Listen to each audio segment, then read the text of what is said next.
yes, and that there. The call of the Wookiees, it means only one thing. It's that time of week where you paranormal holics out there get your weekly fix of the Woo Crew, and we bring you Freaky Friday right here on TFRlive.com. With me today, I have somebody as equally versed in all things woo as my accomplice, Scotty Lopez. How you doing, my friend? I am doing absolutely fantastic, Mr. Baker, and another Friday is upon us. And from what you've been teasing, I guess I better prepare to have my brain melted tonight. Yes, I was teasing Scott just before we went live with some of the timeline woo that we're about to get into. And this was all inspired by last night's conversation with Chris Anatra, the quantum businessman. We were talking about the quantum nature or the holographic nature of quantum reality, the many timelines that exist out there, both positive, negative, and the positive and negative timeline insertions that are taking place all around us right now. He also spoke about something in this game, if you want to think about it that way, called Easter eggs. And any gamer out there, you know what Easter eggs are. They're left in there by the developers. You know, you get them as a special reward, a kind of a wink, a nudge and a wink, for going that extra yard, maybe knowing where a hidden level is. Well, in reality, we get Easter eggs as well, and they're called ManDela effects. And Mandela effect. Just think of that. I think it was 2009 that Fiona Broome coined that term. We often pondered if it went back a lot longer, if there was ever any instances when people spoke about these types of things in the past, Scott. And I must admit, before yesterday, I was kind of struggling. You know, I was kind of thinking, well, there must be evidence out there. It can't be anything new. However, I had no idea that it would lead me on a path to Philip K. Dick, a 1977 speech, and by my understanding, the first public declaration of something we call today Mandela effects. But apart from that, Scott, I think we should be okay tonight. Your brain will not pour out your ear. Unless we're on a different timeline, then maybe it will pour out of my ear. But or can we share? Can we have enough of a consensus between us, Scott, to share a timeline, please? yes, we can share the timeline. We can totally do that. No, I mean, but like the Mandela effect, I think it's a phenomenon that has probably existed. I don't know what throughout time, probably. Um, it's just the Mandela effect was a name put on it, right? It was just a name put on a phenomenon. Um, so yeah, I mean, this has probably been occurring for a very long time, and people have probably noticed it, but have never actually put a name to it. They And just probably Scott, think, "Whoa, that was weird." Possibly with the rise of the internet as well, right? Because we've never had so much information at the touch of a button. Sometimes we'd have to go to libraries in the past. Maybe we would have to rely on a chance meeting, and even then, would we find out some change taking place? Probably not. So I think, yeah, it's obviously been something that's easier to pick up on in our recent times with technology and information the way it is. But when we go back to the 70s, Scotty boy, I'm going to blow your mind. In fact, I have a phrase on the Kev Baker show where, keep your mind open, but not to the point where your mind turns to the old black goo, right? But I think black goo might be pouring out a few years tonight, Scotty. Yeah, this is going to be very interesting, and like I said, from what you teased me with before the show, yeah, I'm quite ready to see what this is all about. It sounds like it's going to be pretty mind blowing. How dare you! What was that? Oh no, hang on. Greta's holding a sign up saying, Kev, the Wookiee cave. I had it in hand, Greta. I was going over there. She keeps me right, Scotty. I don't know. Been put in my place by a 16-year-old. Dang, that's what's the world come to. So then, in the Wookiee cave over at tfrlive.com/chat, we have got yours truly. I'm in there. We have got our synthetic friend, Sophia the chatbot. And then we go down under to Ken, Illuminati, Bam, Lewis, Melissa is in there, Cold Brews, Shih Tzu Bigaloo too. Brilliant name. Always has been, always will be. Again, down under, New Zealand this time, Andrea. We've got Sirius Lee. And we have got DJ Caveman, Polynation, Rasta Master. I like that. V-Lash, Lancifer. No relation to Lucifer, blah, I hope. My good friend, the moderator, over in Discord, along with Lisa. We've got ZX there. We've got Armand. Armand, my brother, good to see you. We've got Feminem, Todd, Lavender. We've got All One, Corona Cop. I like that. Gentle Civilian, Mysterious Being, and last but not least, definitely last but not least, the popular habitant. So with that said, let us embark on our journey into the time stream. So Philip, before we do that though, Kev, are you into anagrams? I am. Carnivorous is an anagram for something that is going on right now. Excellent. Maybe we should just start using that word. Maybe. Okay, I don't know. That was just a random thing that I came across today. Random things in the timeline are going to become very, very kind of appropriate. Is that the word? Let's just see, but they do come up at some point. And folks, we're now going to listen to sci-fi author Philip K. Dick. Now, you might be wondering, what on earth's name are we doing listening to a sci-fi writer? Because, like I say, in 1977, we may have had our first ever description, proclamation of, evidence of somebody picking up on the true nature of reality. Not only that, but having the nuts to go out in front of the world and say it. Now, I've had to chop this interview up because Philip K. Dick was speaking in Metz over in France, and every couple of sentences, he had a French interpreter. Oh, good. I only sat for about 3 hours today and cut all of those bits out. I strung all of Philip K. Dick together because you need to hear this. You need to get this picture in your mind of how reality works and how the Earth game works and how you and I are all players in the game. The subject of this speech is a topic which has been discovered recently and which may not exist at all. I may be talking about something that does not exist. Therefore, I'm free to say everything or nothing. I can hardly make an error if there is no such thing as orthogonal time. Orthogonal or right-angled time is the topic of my speech. We are accustomed to supposing that all change takes place along the linear time axis, from past to present to future. The present is an accrual of the past and is different from it. The future will accrue from the present on and be different yet.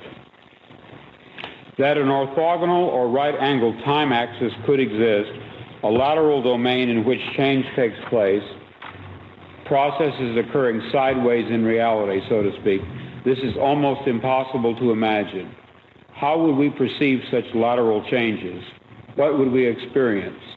What clues, if we are trying to test out this bizarre theory, should we be on the alert for?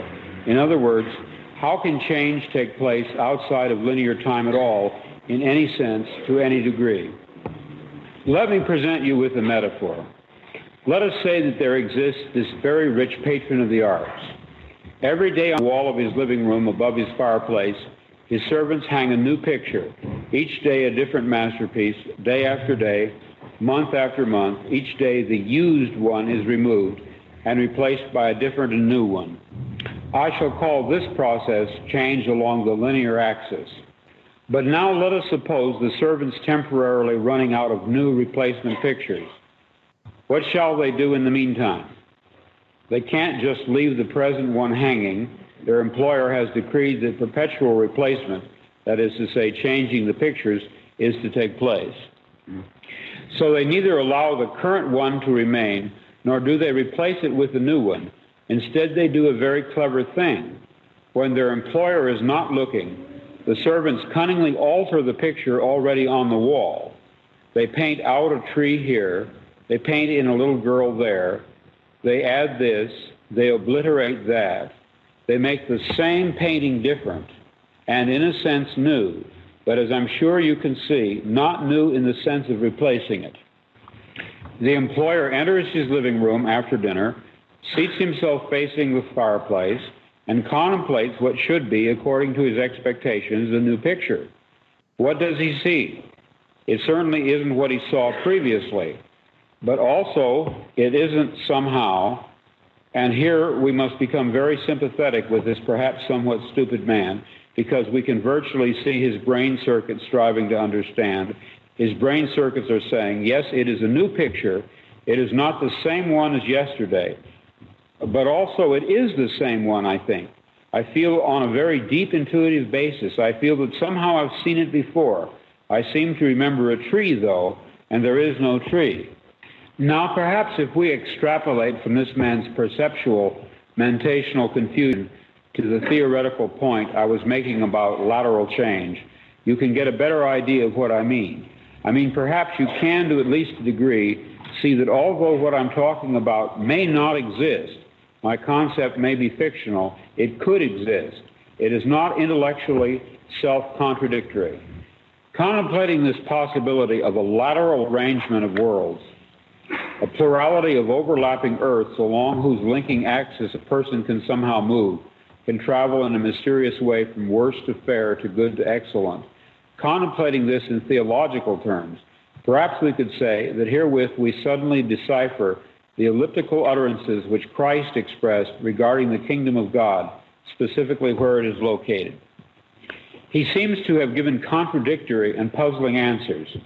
But suppose, just suppose for an instant, that the cause of the perplexity lay not in any desire on his part to baffle or to hide, but in the inadequacy of the question. My kingdom is not of this world, he is reported to have said. The kingdom is within you, or possibly it is among you. I put before you now the notion, which I personally find exciting, that he may have had in mind that which I speak of as the lateral axis of overlapping realms, which contain among them a spectrum of aspects ranging from the unspeakably malignant to the beautiful. And Christ was saying over and over again that there really are many objective realms, somehow related and somehow bridgeable by living, not dead men, and that the most wondrous of these worlds was a just kingdom in which either he himself or God himself or both of them rule. And he did not merely speak of a variety of ways of subjectively viewing one world. The kingdom was and is an actual different place at the opposite end of continua, starting with slavery and utter pain. It was his mission to teach his disciples the secret of crossing along this orthogonal path.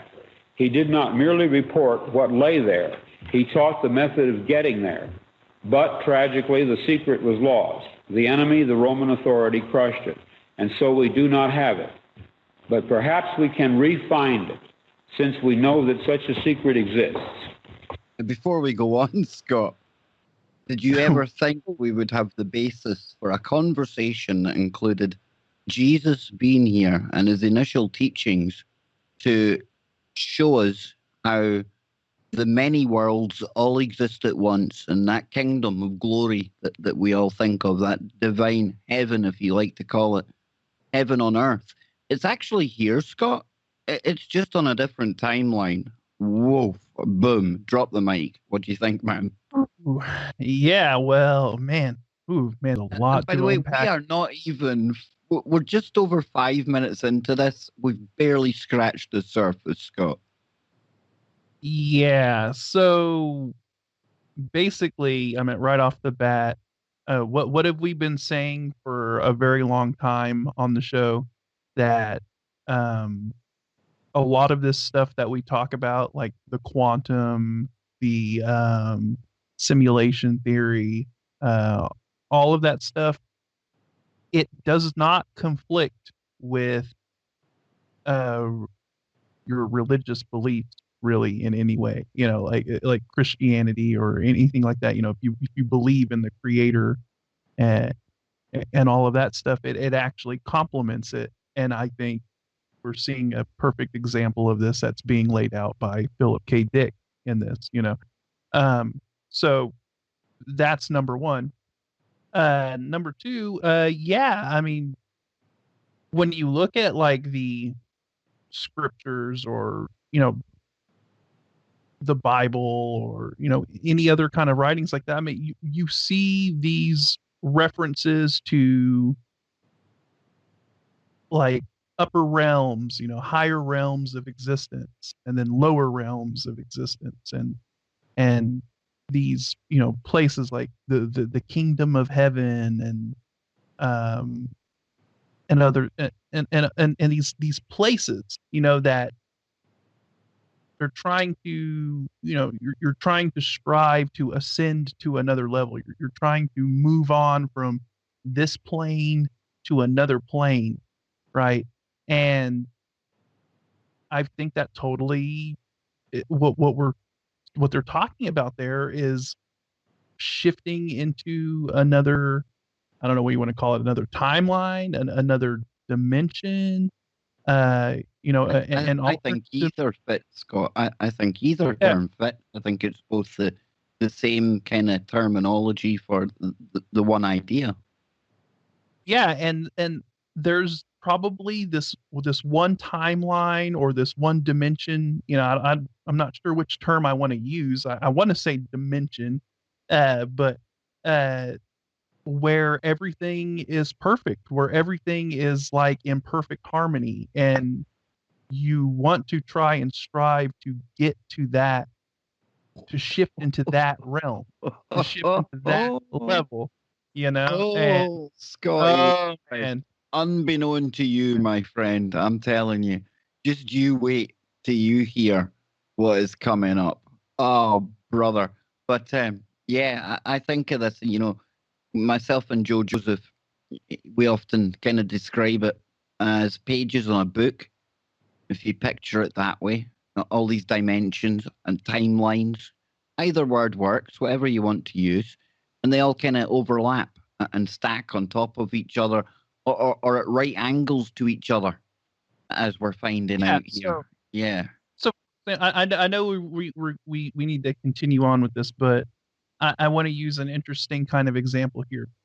Say on each page of this book, there's a short story written, okay, that's on each page. And it's the same story generally on each page. It's just a short little story, maybe 2-3 paragraphs, something like just enough to where it fits on the page.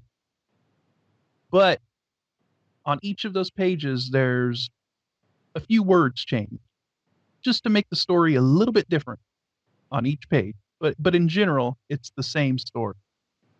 And your goal is to jump from one page where the story might not be so nice, might not be so good, to where you jump on that page where the story is just perfect. And it can be hard. You might not even be aware of the changes until you find an Easter egg. Until you find yourself one of those little changes that make you pause and think, whoa, hang on, this wasn't the same as it was before. That's the Mandela effect. But, folks, Scotty, we are merely, we're just like, we've just crossed the event horizon of our rabbit hole today. Get ready, folks. Hold on tight, because it picks up pace quickly. Get back into the kind of religious stuff that Philip K. Dick speaks about, but then he moves away from that. It gets deeper, a whole lot deeper. How can it get deeper, I hear you saying? Check this out. Kingdom is ever to be established here on earth, or whether it is a place or state we go to after death. I'm sure I don't have to tell you that this issue has been a fundamental one and an unresolved one throughout the history of Christianity. Christ and St. Paul both seem to say emphatically that an actual breaking through into time, that is specifically what they say, a breaking through into time, into our world, by the host of God, will unexpectedly occur. Thereupon, after some exciting drama, a 1,000-year paradise, a rightful kingdom will be established, at least for those who have done their homework and chores and generally paid attention, have not gone to sleep, as one parable puts it. And Scott, I'm going to pause it there really quickly. That 1,000 years of paradise in the kingdom, as we're told in the Bible, do you think maybe then when we get to that real positive dimension, page in the book, page in the story, the version of the story, do you think it goes in 1,000-year cycles then? I don't know. But when we, when we arrive on that page of the book where everything's perfect, well, all negativity or everything that isn't perfect has to be purged, right? Yep. Because you can't have a perfect paradise. You can't have a perfect page of the book if there's anything there that is not perfect, that it's not, negative. So,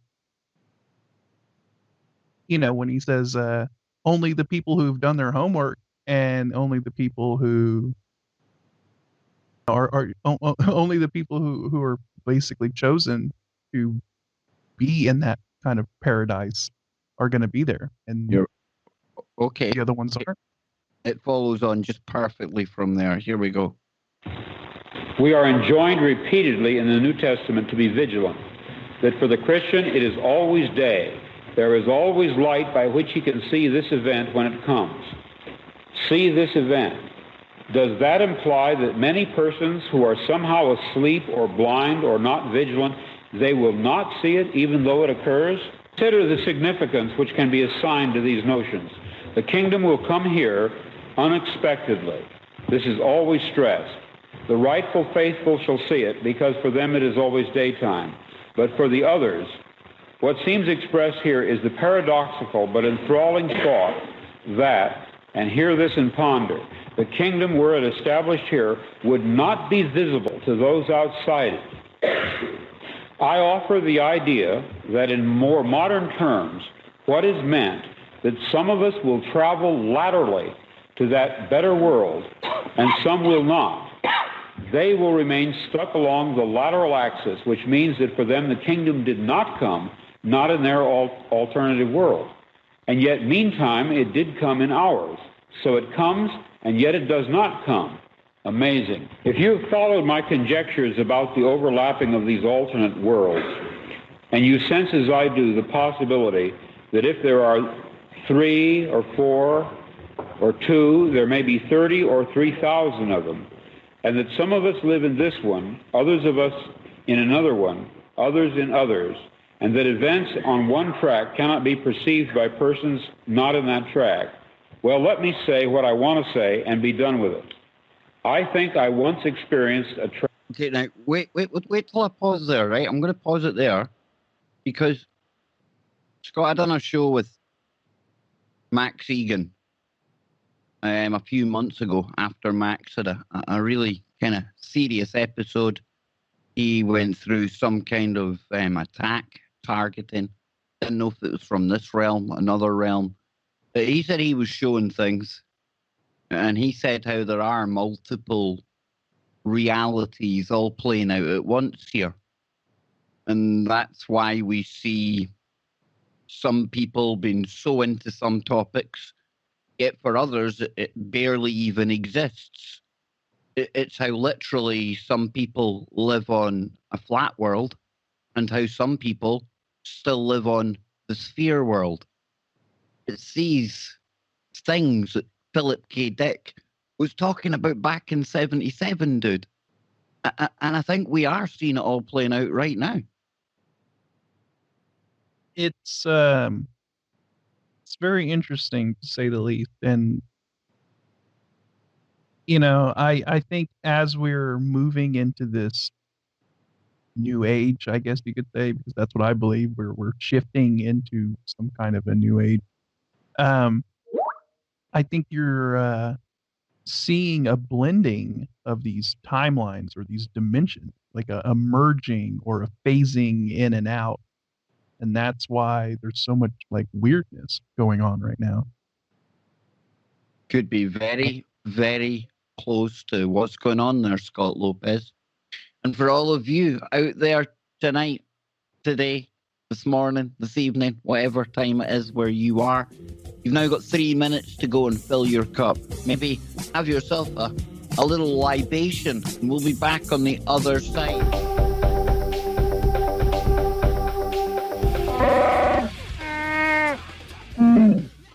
How dare you? Oh, dang. 2 Wookiees and a really, really scary thing. We are back from the break. Yes, ladies and gentlemen. When did Greta start being a part of the Freaky Friday show? Do you remember? Has she always been a part of it? Maybe some of you will remember that she's always been there, Scott. Maybe some people are thinking, who's Greta? Because tonight we're talking about the timelines, brother. Are you enjoying this so far, Scotty? Oh boy, this is some vintage Freaky Friday material. I don't think we've done a really, really deep dive like this in quite a while. So it's good. It feels very, very old school. I was feeling inspired, Scott. I was singing myself some lockdown lullabies last night, and I thought, all of this ManDela woo. And I thought, I'm going to get up tomorrow. I'm going to put together an old school Freaky Friday. I'm going to go and hunt down this clip. And the clip I'm talking about comes from Philip K. Dick. And we were listening to this before. And if you're just tuning in, we're going to pick it up again. And Philip K. Dick was speaking back in 1977 at a press conference in Metz in France. But what he had to say becomes more and more relevant by the day. And he's talking about the holographic, multi-dimensional / multiple timeline nature of our reality, and how our reality is a physical manifestation of a cosmic chess game that's taking place between the forces of dark and light. Don't believe me? Well, let's go back and hear about Philip K. Dick and pick it up where he's just about to get into one of his experiences. If you've followed my conjectures about the overlapping of these alternate worlds, and you sense as I do the possibility that if there are 3 or 4 or 2, there may be 30 or 3,000 of them, and that some of us live in this one, others of us in another one, others in others, and that events on one track cannot be perceived by persons not in that track, well, let me say what I want to say and be done with it. I think I once experienced a track in which the Savior returned, but I experienced it just briefly. I am not there now. I'm not sure I ever was. Certainly I may never be again. I grieve for that loss, but loss it is. Somehow I moved laterally, but then fell back, and then it was gone. A vanished mountain and a stream, the sound of bells, and all gone now for me, entirely gone. I, in my stories and novels, often write about counterfeit worlds, semi-real worlds, as well as deranged private worlds, inhabited often by just one person, while meantime the other characters either remain in their own worlds throughout or are somehow drawn into one of the peculiar ones. This theme occurs in the corpus of my 27 years of writing. At no time did I have a theoretical or conscious explanation for my preoccupation with these pluriform pseudo-worlds, but now I think I understand. What I was sensing was the manifold of partially actualized realities lying tangent to what evidently is the most actualized one, the one which the majority of us, by consensus gentium, agree on. Although originally I presumed that the differences between these worlds was caused entirely by the subjectivity of the various human viewpoints, it did not take me long to open the question as to whether it might not be more than that in fact plural realities did exist superimposed onto one another like so many film transparencies. What I still do not grasp, however, is how one reality out of the many becomes actualized in contradistinction to the others. Perhaps none does, or perhaps, again, it hangs on an agreement in viewpoint by a sufficiency of people. More likely, the matrix world, the one with the true core of being, is determined by the programmer.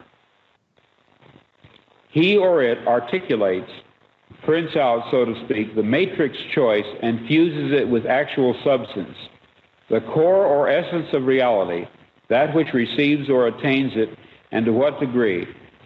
That is within the purview of the programmer. This selection and reselection is part of general creativity, of world building, which seems to be it or his task. A problem, perhaps, which he or it is running, which is to say, in the process of solving, as a computer would. I have the impression that the metaphor of the chessboard is especially useful in evaluating how this can be done. In fact, must be. Across from the programmer-reprogrammer sits a counter-entity, whom Joseph Campbell calls the dark counterplayer. God, the programmer-reprogrammer, is not making his moves of improvement against inert matter. He is dealing with a cunning opponent.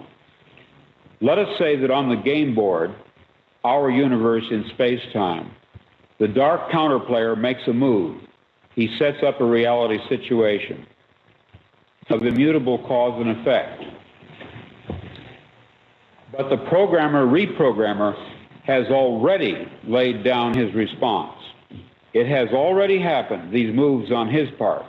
The printout, which we undergo as historic events, passes through stages of a dialectical interaction, thesis and antithesis, as the forces of the two players mingle. Evidently, some syntheses fall to the dark counterplayer, and yet they do not, by virtue of the fact that in advance our great advocate selected variables, the alternation of which brings final victory to him. In winning each sequence in turn, he claims some of us, we who participate in the sequence. Now, Scotty, Ooh. is your brain melted yet? Think about this. You know, we've got this cosmic chess game going on, right, Scotty? And we're talking about God and the devil. I love how he calls him the programmer. I've often tried to bridge the gap between the Christian crowd and the tech crowd by pointing out that both are one and the same. So we have the programmer, we have God, he's sitting across from a very, very capable opponent. Call it evil, call it the devil, the dark side, what you will. And although God knows every move that the devil's about to make, he still gets to make some moves. And all moves manifest as big historical events. So, Scott, you can see how something like 9/11, definitely one of these moves from the dark side, right? But like Philip K. Dick said there, and like I discussed with Chris Anatra last night, when the dark side make a move, the more impactful it is in our reality, i.e., the bigger the event, think 9/11, then there's also an opposite and equal reaction, a trade-off, which takes place, which can turn into a positive effect on the timeline. And to put that into terms that you can really relate to, Scott, although 9/11 was such a drastic big move that was manifested here in our world from the dark side, think of how that dark act in itself led to millions and millions of people being woken up when the dark side pushed too far and they started telling us about silly things like passports that didn't burn and buildings that like defied physics and things. And think of how that had a ripple effect of positivity because people noticed that and people started to wake up on the back of it. So even these dark moves like it said there with Philip K. Dick, God already knows that. The creator knows that. The programmer's already coming up with kind of lines of code to weave into the dark move so that in the long run we can see positive stuff coming from it as well. How mad is that, dude? So let me throw this out there at you. Would you say that this is the ultimate adversarial AI game playing out? Exactly Before- what I was thinking when I heard Philip K. Dick talking about this today, when he used that language of the programmer, reprogrammer, being up against a brilliant adversary, somebody that knows how to play the game. Because we're geeks, Scott, my mind went there as well. And what is God? The programmer, the creator, call it what you will, other than pure intelligence. So it doesn't Yeah, take anything away to call it intelligence. It's not the same as ours. It's far higher, right? yeah, and look, if you were going to run a simulation, or if you were going to run, let's say, a simulation with some kind of a adversarial AI, I mean, it would be pointless to run it without any sort of challenge to it, without any problem for it to solve, right? And what's a problem? It's a problem. It's something that it has to figure out. It's something that challenges it. Something that's an adversary, right? And so you would have to code these events would have to take place. These negative events, right? Because if everything just ran perfectly, then what's the point in running the simulation? You know? So yeah, and the term, I mean, it's mind blowing that he's talking about this stuff in 1977. He's referring to a matrix, sort of a construct, I guess that you could say that we're in a coded construct, a program of some kind. Um, the creator being the programmer, and like I said, this goes back to what we're talking about. Simulation theory, it doesn't have to conflict with Christianity or spirituality in any way. In fact, it complements it. And Yeah, Scott, like any good AI, right? It doesn't run just one program. It runs multiple, as many as it can, with all different variables in each and every one. Yeah. The variables. And that's what gives us these overlapping worlds, all the way from the perfect version to the most distorted, what we would call hell, Scott. Exactly. I mean, we're talking about. I mean, I don't even think we can put a number on it, but we are talking about multiple simulations running at the same time. Maybe they're all located on the same server, if you want to put it in a kind of a context that we can understand, but it's all being maybe run off the same computer or whatever, but you're seeing multiple versions of the same simulation being run with slight changes in variables, like that maybe different data sets, slightly different data sets or something like that. I mean, who knows? But this is wild. This is some wild stuff, man. My mind. And again, we ain't even at the most mind melting. We ain't even there. Let's get back into this. Oh, it's a mind melter. I give you that, Scott. Take it away, Philip K. Dick. This is why instinctively people pray, Libera me Domine, which decodes to mean, extricate me, programmer, as you achieve one victory after another. Include me in that triumph. Move me along the lateral axis so that I am not left out. Sense as being left out means nothing other than remaining under the jurisdiction of or falling prey to the malignant power. But that malignant power, for all its guile, has already lost even as it wins. For in some way the counterplayer is blind, and so the programmer-reprogrammer possesses an advantage. I submit to you that such alterations, the creation or selection of such so-called alternative presence, is continually taking place. The very fact that we can conceptually deal with this notion, that is, entertain it as an idea, is the first step in discerning such processes themselves. But I doubt if we will ever be able in any real fashion to demonstrate, to scientifically prove that such lateral change processes do occur. Probably all we would have to go on would be vestiges of memory, fleeting impressions, dreams, nebulous intuitions that somehow things had been different in some way, and not long ago, but now. Yeah, that's the Mandela effect. We might reflexively reach for a light switch in the bathroom only to discover that it always had been, in another place entirely. We might reach for the air vent in our car where there was no air vent, a reflex left over from a previous present, still active at a subcortical level. We might dream of people and places we had never seen as vividly as if we had seen them and actually known them. But we would not know what to make of this, assuming we took time to ponder it at all. One very pronounced impression would probably occur to us, to many of us, again and again, and always without explanation. The acute, absolute sensation that we had done once before what we were just about to do now, that we, so to speak, lived in a particular moment or situation previously.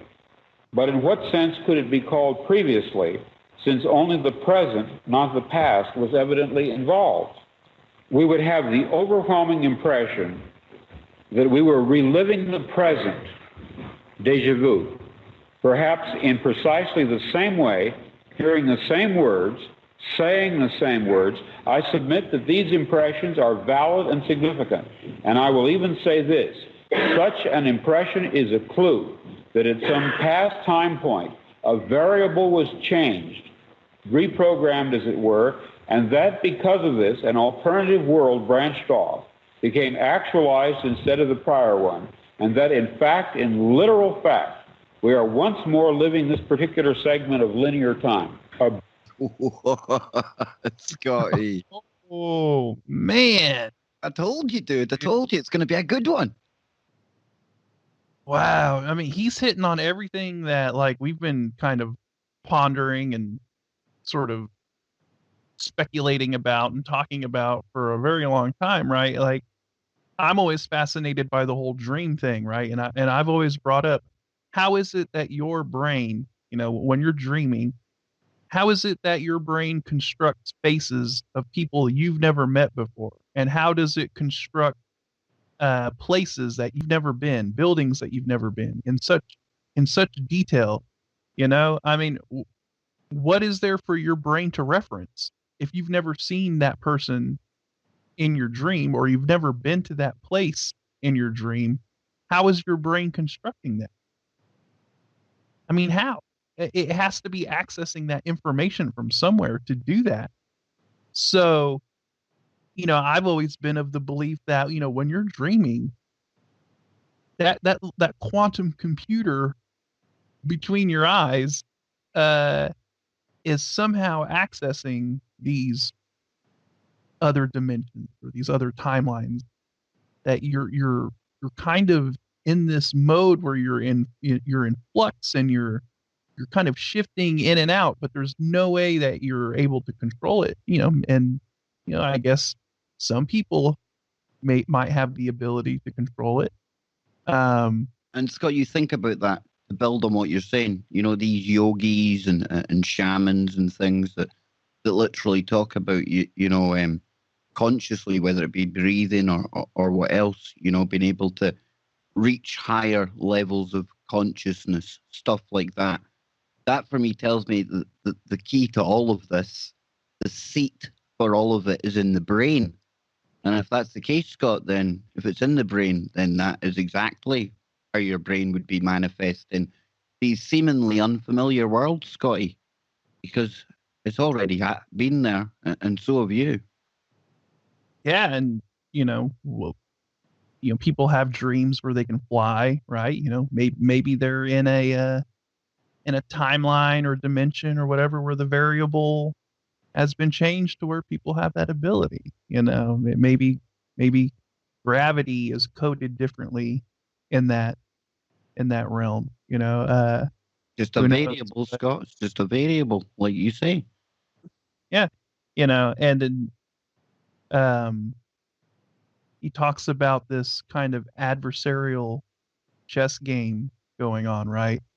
What's one of the sort of pillars of physics, at least here in our timeline?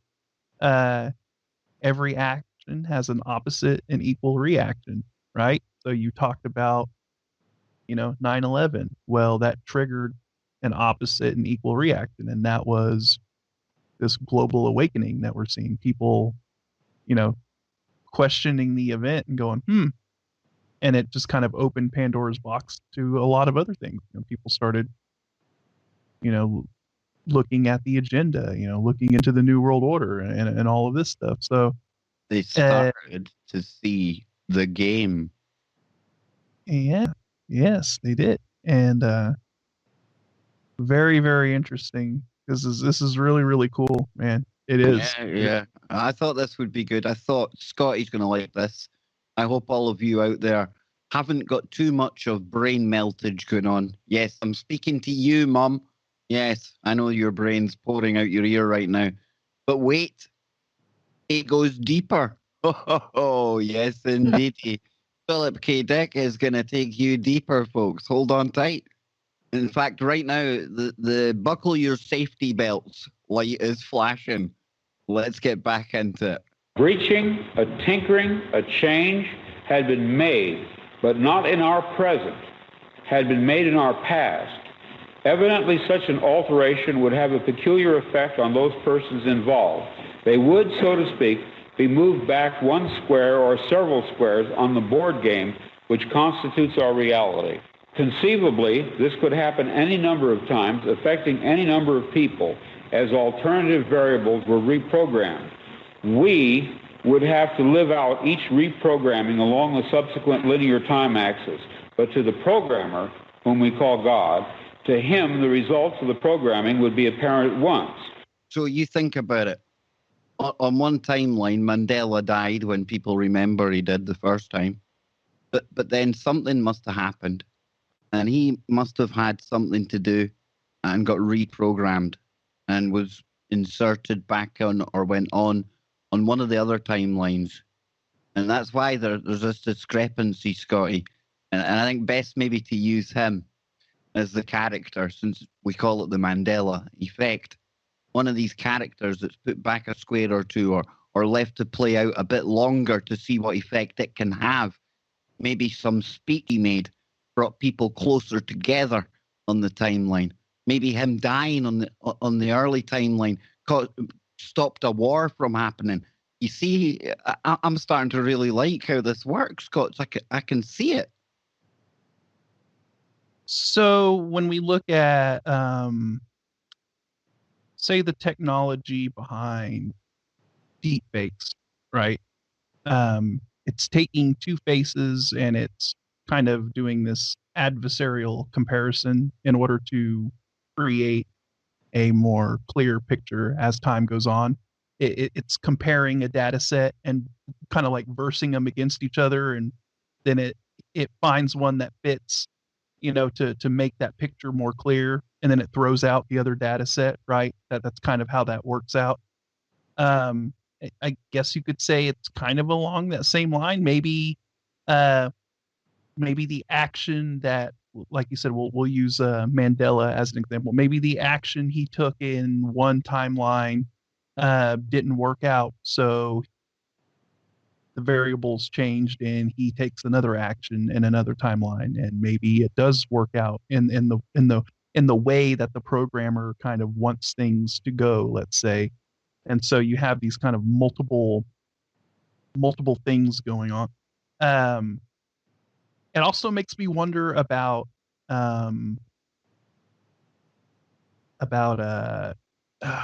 reincarnation, when people have these memories of like past lives or something like that. What if it's like not on this timeline, but maybe they're remembering something that, or they're receiving some kind of information that may have occurred when they existed on another timeline. You know what I mean? I think that's kind of an interesting angle to look at as well.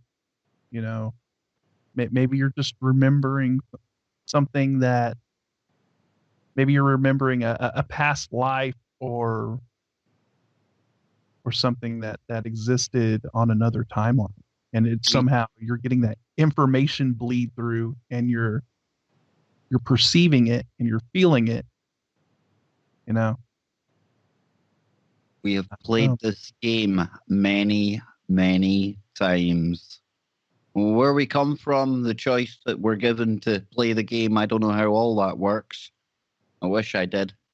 But with more and more of us recognizing and appreciating the game and opening up the true nature of how things work, perhaps we can all then strive to play together to bring that kingdom of glory into reality because it is out there.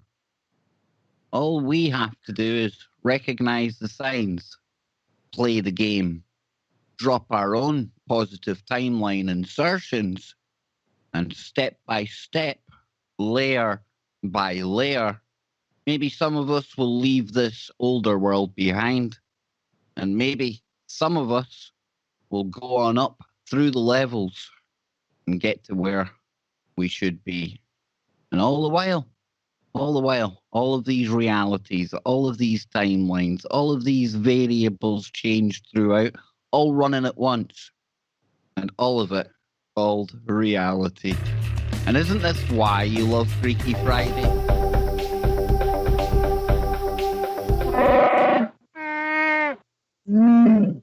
Oh, hour number 2 already on today's Freaky Friday, right here on Truth Frequency Radio, www.tfrlive.com.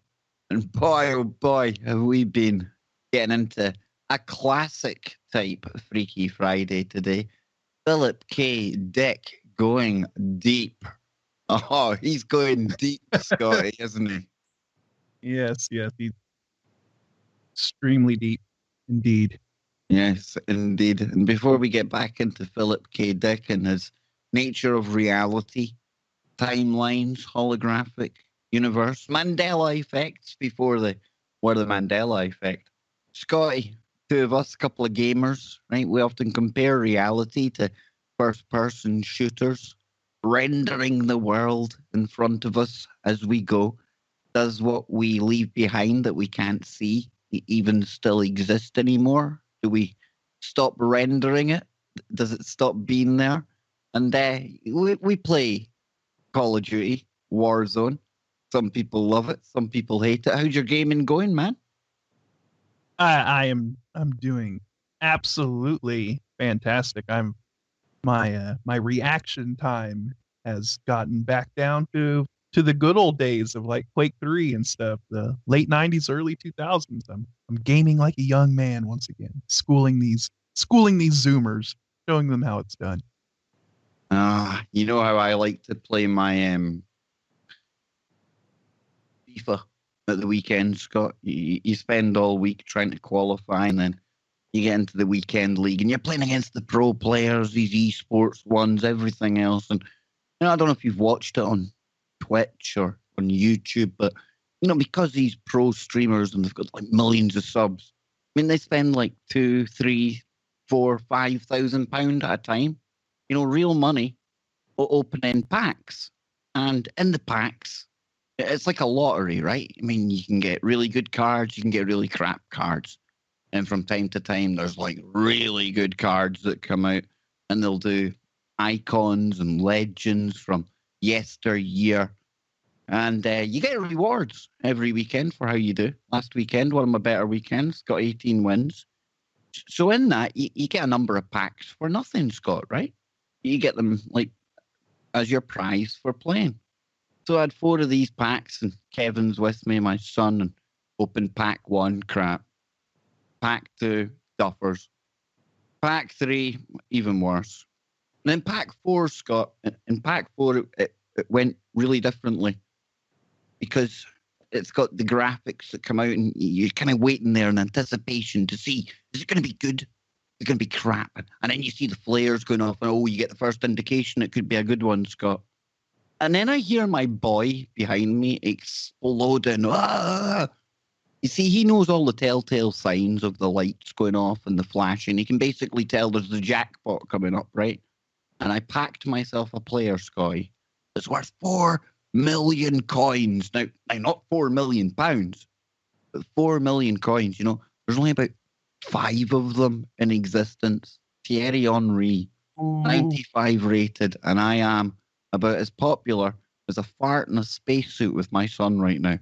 Absolutely. Dude, it was glorious. It was like winning the World Cup for me. It's the one time I've been able to get one up on him, because usually he beats me at the game hands down. So yes, that's been my experience of the simulation this week. A very positive timeline insertion was that card, Scott. Well, good job and congratulations on the rare loot that you managed to get. And I do the same thing with Call of Duty. You know, you could take the easy way and buy the battle pass, but no, I just kind of grind it out and try to earn it. We live on the scraps that real gamers live on. I live on the scraps, and I unlocked a pistol and an SKS, just doing it the hard way, and so yeah. Good stuff, man. Indeedy. Well then, talking of all that, let's get back into somebody who would have really loved today's gaming. Philip K. Dick, famous author, and the man in the high castle. I would imagine a lot of you out there have seen that. Well, Philip K. Dick, he wrote the book, got the T-shirt, and as you're about to find out, wasn't a work of fiction after all. Check out what Philip's about to say now. And if you're just joining us, folks, this is a speech from 1977 when he was talking about, well, let's call it what it is, multiple timelines, ManDela effects, and how the holographic nature of reality truly works. I'll put it back a couple of seconds. What's that, Scott? I said, and simulation theory. It's simulation. Yeah. All of that. All in there. It's all in there. Absolutely. Here we go, big man. Let's dive right back into some Philip K. Dick. Square or several squares on the board game, which constitutes our reality. Conceivably, this could happen any number of times, affecting any number of people, as alternative variables were reprogrammed. We would have to live out each reprogramming along the subsequent linear time axis. But to the programmer, whom we call God, to him the results of the programming would be apparent at once. We are within time, and he is not. I wish to ad-lib. We are living in a computer-programmed reality, and the only clue we have to it is when some variable is changed and some alteration in our reality occurs. Scott, wouldn't that be, is he talking there about Mandela effects? Like, without him being able to use that term, it didn't exist back then, right? Yeah, exactly. I mean, he pretty much described it when he said, "Oh, you go to reach for a light that you thought was there, or light switch, and it's not there anymore. But you always remember it being there." Or have you had any of those, Scott? Those really personal type Mandelas? I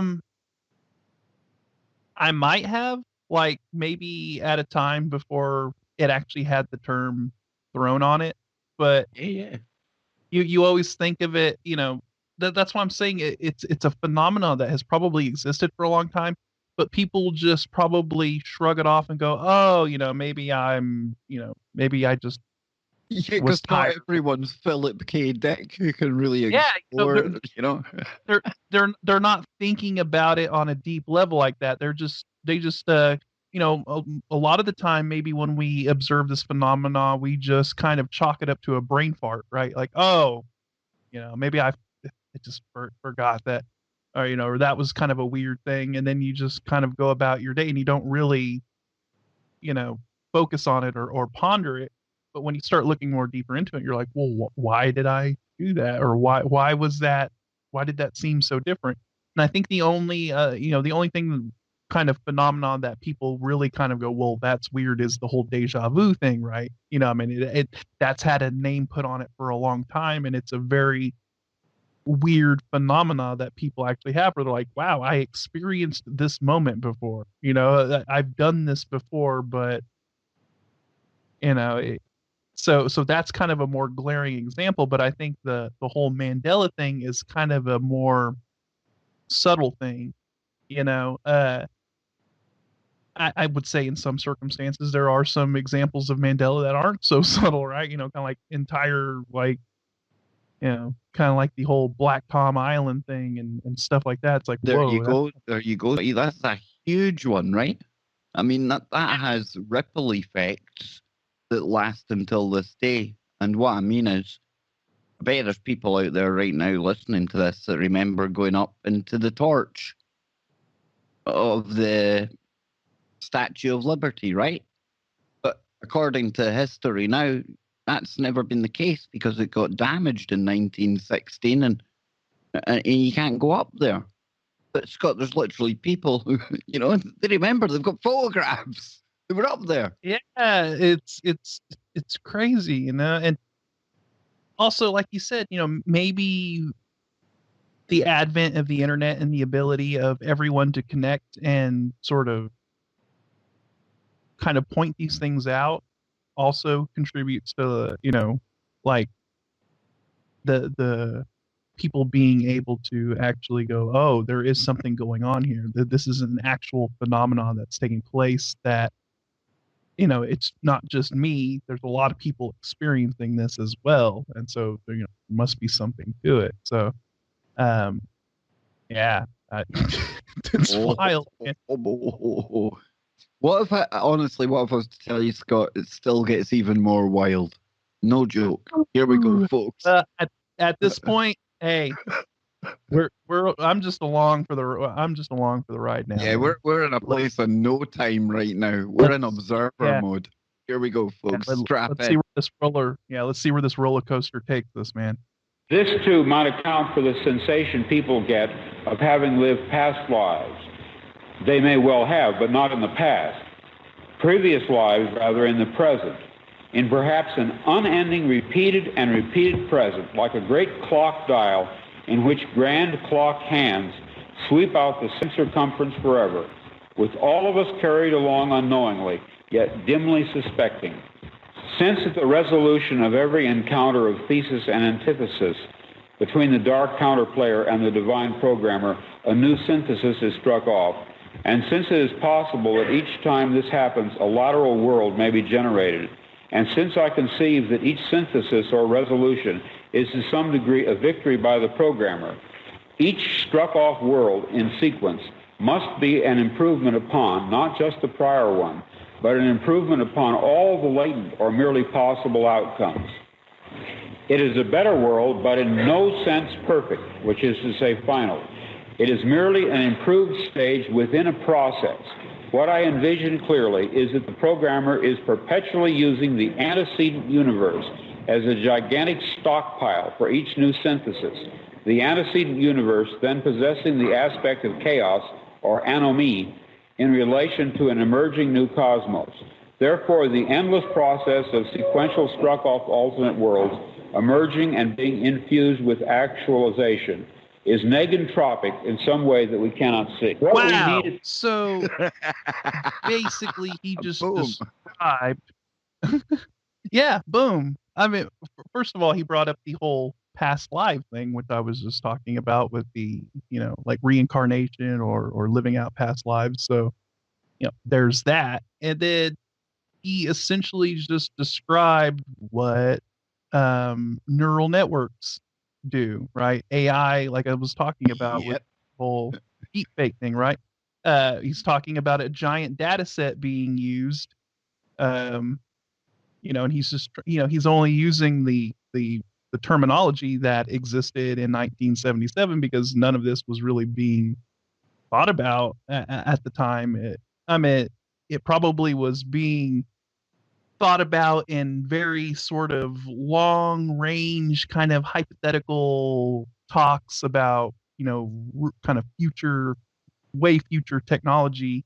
But now we're at a point where we're actually utilizing that stuff where data sets are being, with like adversarial AI, you have data sets compared, being compared. And if something doesn't match or it doesn't resolve the image, I use the deepfakes thing as an example because it's just you're trying to take someone's face and then overlay it onto another face and match, the smile and the eyes and all that stuff, but it still has to look like the person that you're trying to swap with the face, right? So it has to compare all these data sets, right? You have to have a bunch of facial data sets, and it's got to pair them against each other. And the ones that don't work, it throws those data sets out, and the ones that match the best, it uses that, and it starts to overlay it, and it starts to build you know build something that actually matches. So, and that's what he's describing there. He's talking about these massive data sets being used, and maybe this world, let's say X world didn't resolve the way it needed to, so it's thrown out, and maybe X world moves along in a way that is favorable, so that timeline continues. This is crazy. This is some deep stuff, man. I mean, he really, really is touching on some very, very, very interesting things that we're actually starting to see unfold, or that it makes a lot more sense now than it probably did back then to the people that were listening to him. Because I mean, this is some high level, mind blowing stuff. And I think for anybody in 1977 listening to this, this was probably just something kind of beyond beyond their grasp, if you know Yeah, what I the mean. video actually shows the press conference, and a lot of the time it pans round to the audience who are sniggering and they're laughing, and they've got no idea, really. Like you said, I mean, this is entirely new to them. You're talking about a time with bell bottoms and flower power, stuff like that. And here he is talking about this stacked nature of reality and multiple timelines, and some negative ones been wiped out, obliterated, new ones coming in. Why listen Yeah. to me? Let back into it with Philip K. Dick. World emerging and being infused with actualization. Now, I put it back a little bit just so we didn't miss anything. Here we go. Is negentropic in some way that we cannot see. What we need at this point is to locate, to bring forth as evidence, someone who has managed somehow, it doesn't matter how, to retain memories of a different present, latent alternate world impressions, different in some significant way from this, the one which is at this stage actualized. According to my theoretical view, it would almost certainly be memories of a worse world than this. For it is not reasonable that God, the programmer and reprogrammer, would substitute a worse world in terms of freedom or beauty or love or order or healthiness by any standard which we know. When a mechanic works on your malfunctioning car, he does not damage it further. When a writer creates a second draft of a novel, he does not debase it further, but strives to improve it. I suppose it could be argued in a strictly theoretical way that God might be evil or insane and would in fact substitute a worse world for a better one. But frankly, I cannot take that idea seriously. Let us pass that over. So let us ask, does any one of us remember in any dim fashion a worse Earth circa 1977 than this? Have our young men seen visions and our old men dreamed dreams? Nightmare dreams specifically about a world of enslavement and evil, of prisons and jailers and ubiquitous police. I have. So at that point, he's telling people, he's asking people, do any of you have memories of a very tyrannical world pre-1977? Do you have any dreams about a world where things were very different, where, for example, the bad guys did win World War II? And he's now told us that he has had such a dream, but he goes so much deeper. I wrote out these dreams in novel after novel, story after story. To name two in which this prior ugly present obtained most clearly, I cite The Man in the High Castle and my 1974 novel about the U.S. as a police state called Flow My Tears, the Policeman Said. I'm going to be very candid with you. I wrote both novels based on fragmentary residual memories of such a horrid slave state world. Or perhaps the term world is the wrong one, and I should say United States, since in both novels I was writing about my own country. I can even tell you what caused me to remember. In late February of 1974, I was given sodium pentothal for the extraction of impacted wisdom teeth. Later that day, back home again, but still deeply under the influence of the sodium pentothal, I had a short, acute flash of recovered memory. In one instant, I caught it all, but immediately rejected it. Rejected it, however, with the realization that what I had retrieved in the way of varied memories was authentic. Then, in mid-March, a month later, the total body of memories, intact and entire, began to return. You are free to believe me or to disbelieve, but please take my word on it that I am not joking. This is very serious, a matter of importance. I am sure that at the very least you will agree that for me, even to claim this is in itself amazing. People claim to remember past lives. I claim to remember a different, very different present life. I know of no one who has ever made this claim before, but I rather suspect that my experience is not unique. What perhaps is unique is the fact that I am willing to talk about it. If you have followed me this far, I would like you to be kind enough to go a little further with me. I would like to share with you something I knew that is retrieved along with the blocked off memories. In March of 1974, the reprogrammed variables tinkered with back at some earlier date, probably in the late 40s.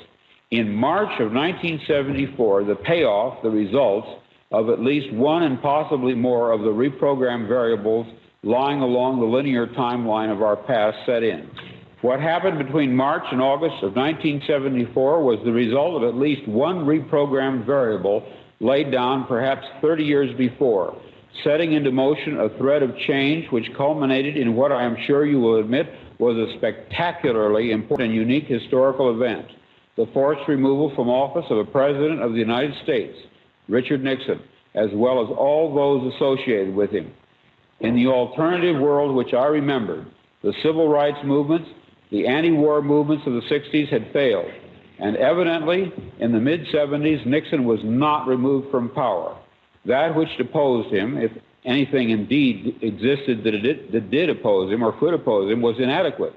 Therefore, one or more factors tending toward that destruction of the entrenched tyrannical power had retroactively to us come to be introduced. The scales, 30 years later, in it had been 2,000 years ago at its... Now, it cut out there, folks. He was obviously talking about Watergate there, Scott, and how Watergate, in one way, prevented a life that Philip K. Dick remembered, where the United States went into a full and hard police state on the back of his second term and things, Scott. Again, it's almost how we were talking about things have a habit of that opposite and equal reaction. You can't really account for what the trade-off to one of your acts is going to be. And I suppose, you know, the whole Watergate thing, that would be seen as a positive timeline insertion to take us off that negative track that Philip remembered when he got all these memories back. Fascinating, right? Yeah, very, very interesting. So he experienced a timeline where like civil rights and and all of that kind of stuff going on in the 60s and 70s, it kind of pulled in. Nixon remained in power, and it shaped a completely different sort of outlook for America that he experienced. Very interesting. Very. Now, it kind of jump there, and I'm going to put it back a little bit, but it goes back to talking about 2,000 years ago. In Christ, here we go. Had retroactively to us come to be introduced. The scales, 30 years later, in it had been 2,000 years ago at its inception. It was regarded as subversive and revolutionary, and let me add, this appraisal by the police authorities was correct. It took me almost 2 weeks after the return of my memories of my life in Track A to rid myself of the overpowering impression that all references to Christ, all sacerdotal acts, had to be veiled in absolute secrecy. But historically, this fits the pattern of a fascist takeover, especially those along Nazi lines. I also would like to tell you, if you have followed me this far, to accept my statement about my other memories under the sodium pentothal which returned. That world was a prison. It was dreadful. We overthrew it, just as we overthrew the Nixon tyranny, but it was far more cruel, incredibly so, and there was a great battle and loss of life. Now to continue. It was in February of 1974 that my blocked-off memories of Track A returned, and it was in February of 1974 that my novel, Flow My Tears, the Policeman Said, was released finally after two years' delay. It was almost as if the release of the novel, which had been delayed so long, meant that in a certain sense it was all right for me to remember. That is, to remember that the book was not fiction. The book was based on subliminal memories which I had of such a world. Now, Scott, we often talk about, where do our thoughts come from, and even, let's stick with an author, since that's what Philip K. Dick is. And where do these creations of imagination come from? We often think that they're literally just that. They're just stories. They're made up in their minds, but could it be some latent memory from within themselves, Scott, of one of these other timelines, one of these other roles they've played in the game? Dude, it opens up such a can of worms when you go down this rabbit hole. It definitely does, and I think this ties into, why is it that so much science fiction ends up becoming reality in the future as well?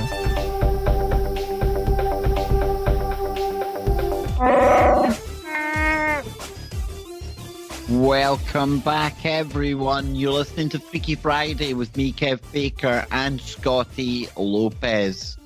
We are going into the time stream today.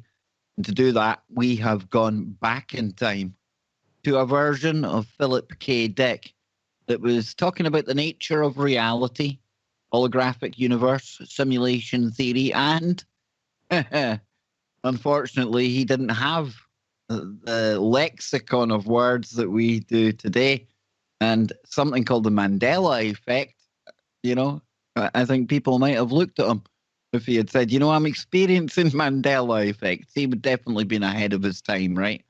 But Yeah. hey, you don't need to have that name, Scotty. He doesn't need to have that in his vocabulary for us to know exactly what Philip K. Dick's talking about.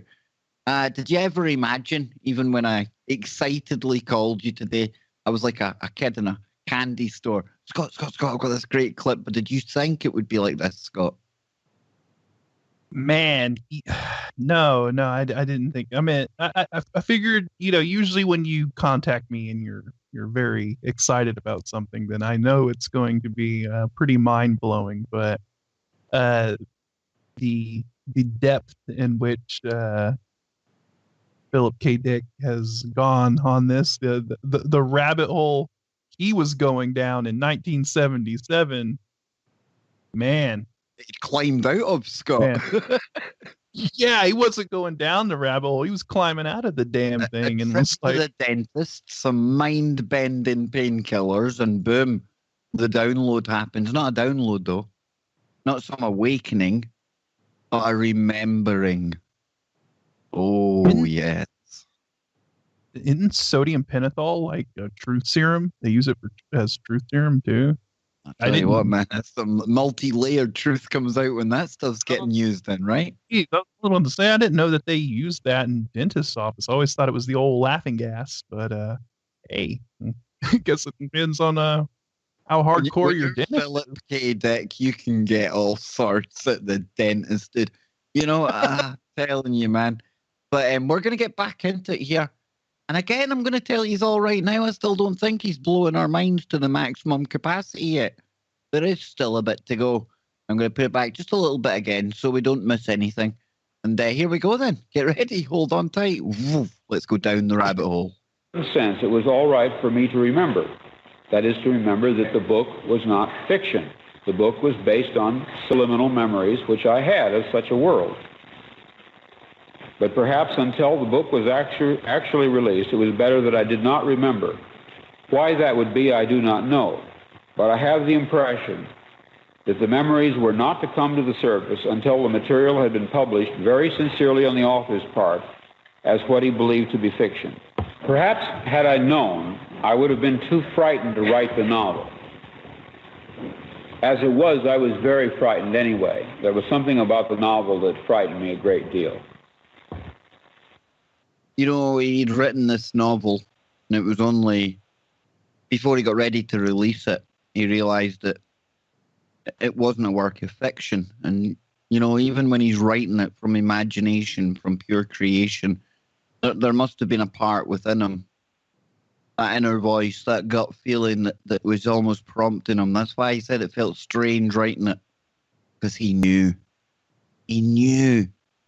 And that's what this awakening, this apocalypse is all about right now. It's about us not finding out anything new.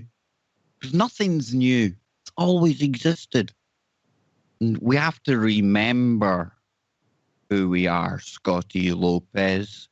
We just need to remember where we came from and why we're playing the game. Exactly. And another interesting point I wanted to kind of touch upon, before we went to the break, I was kind of getting into it is, we see these, you ask the question, you're like, well, these writers and people coming up with these stories and stuff, where do they get that from? And I think that ties into the whole dream thing as well. Like, how is your brain constructing these, these elaborate scenarios and all of that. But it also ties into, I would say, people like Tesla and geniuses, and how are they coming up with these groundbreaking scientific discoveries? Where are they getting that information? And you see them, a lot of these people, a lot of these kind of genius level thinkers out there or inventors, they say, oh, I got the idea in a dream. It came to me in a dream and I had to get up and, hurry up and write down the idea, before it went away.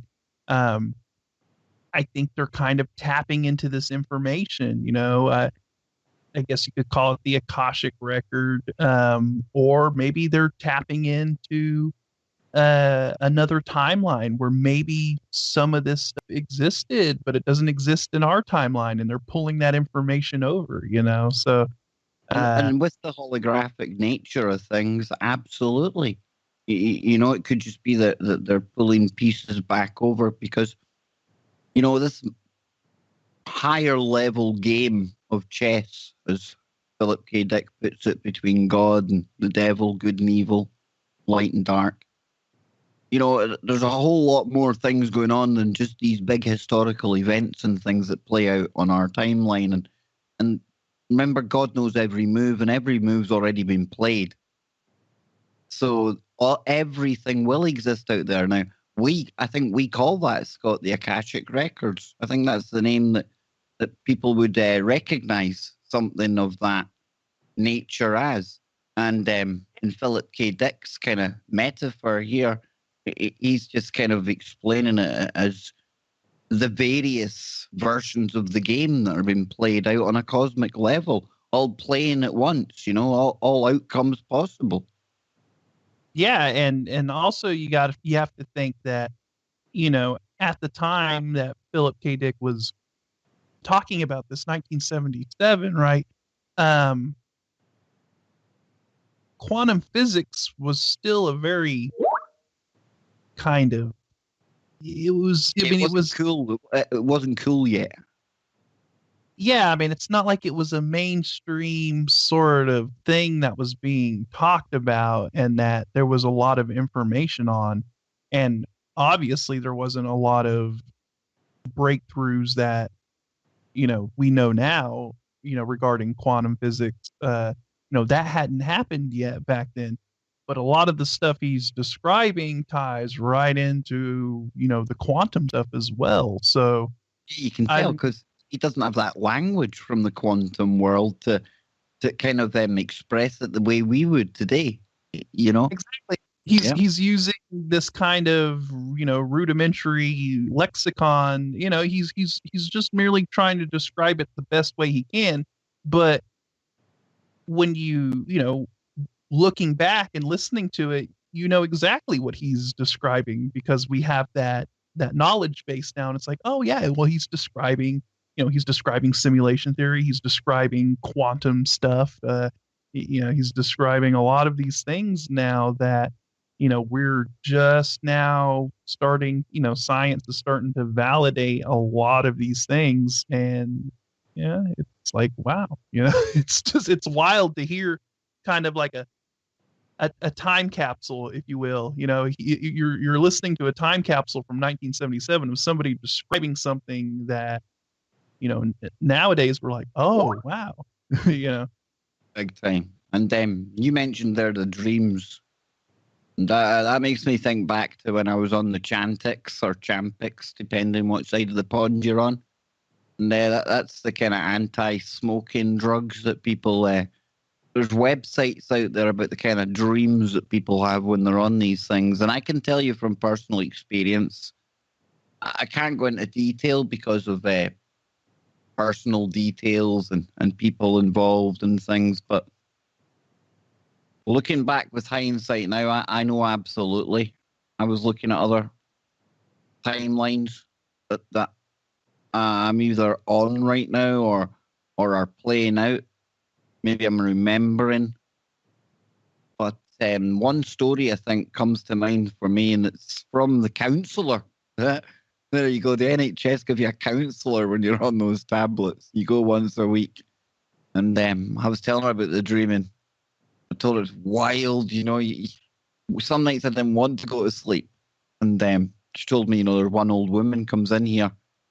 And she too had gone through the whole Chantix, and she'd got the dreaming thing affecting her. And when it came towards the end of her meant to be taking the course that lasts for 12 weeks, this course of medication, she was actually in tears. And she was literally begging the counsellor to stay on the Chantix. And the reason she was so desperate to stay on them was because she'd lost her husband a few years earlier. And for the 12 weeks she'd been on the tablets, she was going to sleep every night with a husband she hadn't seen in years. Yeah, and they were living their life together every night when she went to sleep. Only for her to wake up every day to realize that wasn't reality. But now I wonder if it was. Maybe she was picking up on something that was still playing out on another timeline. That's what I'm saying, mate. Yeah, her mind opened up to it, Scott, and she's getting not even fleeting glimpses, actually walking in that person's shoes. Yeah, like, it goes back to the dream thing, right? And then maybe, maybe she was shifting into a timeline to where her husband didn't pass away. Precisely. This is what I'm thinking now. Isn't it wonderful with hindsight, as more information becomes available, that you almost get this kind of retroactive kind of eurekas. Things we've spoke about in the past give us another level of wow. I don't know. But Philip K. Dick's going to take it to another level yet. Oh, we ain't got anywhere. And all you Man in the High Castle fans out there, get ready. Get a bucket ready. Your brain's going to pour out. Or perhaps I would have just shot off my mouth and told everybody and somehow interfered with the effectiveness of that book and such other books of mine as Man in the High Castle, which were also based on residual memories. The effectiveness of those novels might have been impaired. I do not even claim there was an intended effectiveness. Perhaps there was none at all. But if there was one, and I repeat the word if emphatically, it was almost certainly to stir subliminal memories in readers back to dim life, not a conscious life, not an entering consciousness, as in my own case, but to recall to them on a deep and profound, albeit unconscious level, what a police tyranny is like, and how vital it is, now or then, at any time, along any time track, in any world, to defeat it. In March of 1974, the really crucial moves to depose Nixon were beginning. In August, 5 months later, they proved successful. It seems to me that in many ways, ideas have a life of their own. They appear to seize on people and make use of them. The idea which seized me 27 years ago and never let go of me is this: any society in which people meddle in other people's business is not a good society, and a state in which the government, quote, knows more about you than you know about yourself, as it is expressed in my novel Flow My Tears, the Policeman Said, is a state which must be overthrown. 1977, Scott. And you think about the world we live in today, where a government knows more about you than you do yourself and interfering. And wow, eh? This guy was like, he was outside of time, dude. He was way ahead of his time, right? Even more than I think people appreciate on the back of his sci-fi stuff. The mind of this individual, Scott. He's been elevated in my heroes for sure. Just with this one speech, you know. A lot more digging for me to do on this guy. We're not finished yet, and we're not finished, but we'll get your thoughts. But we've still got more to come, folks. Don't worry. Don't you worry about that. Again, the Man in the High Castle stuff, it's going to be so cool for people who have watched the TV show, maybe read the book as well when you get to that. But Scott, yeah, your thoughts on, again, what he was saying there about the whole, rise of the police state. It was almost scuppered. Well, it was scuppered by Watergate, but here we are back again, dude. I wonder if there's anything taking place right now that may have a positive effect down the timeline on reality. Well, it'll be interesting to see what the positive kind of boomerang effect is from all of this. I mean, obviously right now we're going through a time of turmoil and darkness, right? Wouldn't you say? We've got this global pandemic spreading, and it's allowing governments to implement police state policies. They can use the crisis, never let a good crisis go to waste, use the crisis as an excuse to do things that they otherwise wouldn't have been able to do, and what is going to be the repercussions of this? What's going to be the fallout? What's going to be? I think we're starting to see it, are we not? I mean, I think there's protests starting now, Scott, isn't there? People are starting to get a bit angsty about the whole lockdown thing. There's people in Michigan that are, because the governor of Michigan just completely overstepped her bounds and just went full tyrannical mode over there, and people were like, no, not having this. But you're starting to see that kind of spread in general. I mean, people are getting tired of the whole lockdown scenario, and maybe for a couple of weeks it was all right, but they keep extending it. They keep kind of implementing more control on everybody, and at this point people are like, you know what, I'd rather just take my chances than have this kind of jackboot put on me. And I think that's why we have to stay positive now, Scott. And we've been talking definitely the opposite and equal reactions that go on. And what's going on right now, I've done it, and I think it's right in some ways to compare it to almost like a slow time version of an event on a scale compatible to 9/11. Now, on the face of that, and in the midst of it where we are now, looks like a real power play from the dark side. You look at the police state stuff that's coming our way, the forced vaccinations, talking about a story yesterday that Jimmy had sent me about people in Montana. You'd have to wear a pink armband if you wanted to go shopping. And if you had gone through 14 days of quarantine and you were a good little healthy little citizen, stuff like that. But on the flip side of that, and it might take time, again, with hindsight, we need to let it stew. We need to let it ferment. We need to see what little things happen along the way that might lead to something positive. You know, you could look already about families being at home, people getting into homeschooling, people putting their time online to good use, learning, networking, asking more questions. And I think we are at the time, Scott, with everything accelerating. And me and you, we love our exponential graphs, right? and I suppose as we go through this change of the age, the change of times and everything else, everything accelerates. Everything almost multiplies.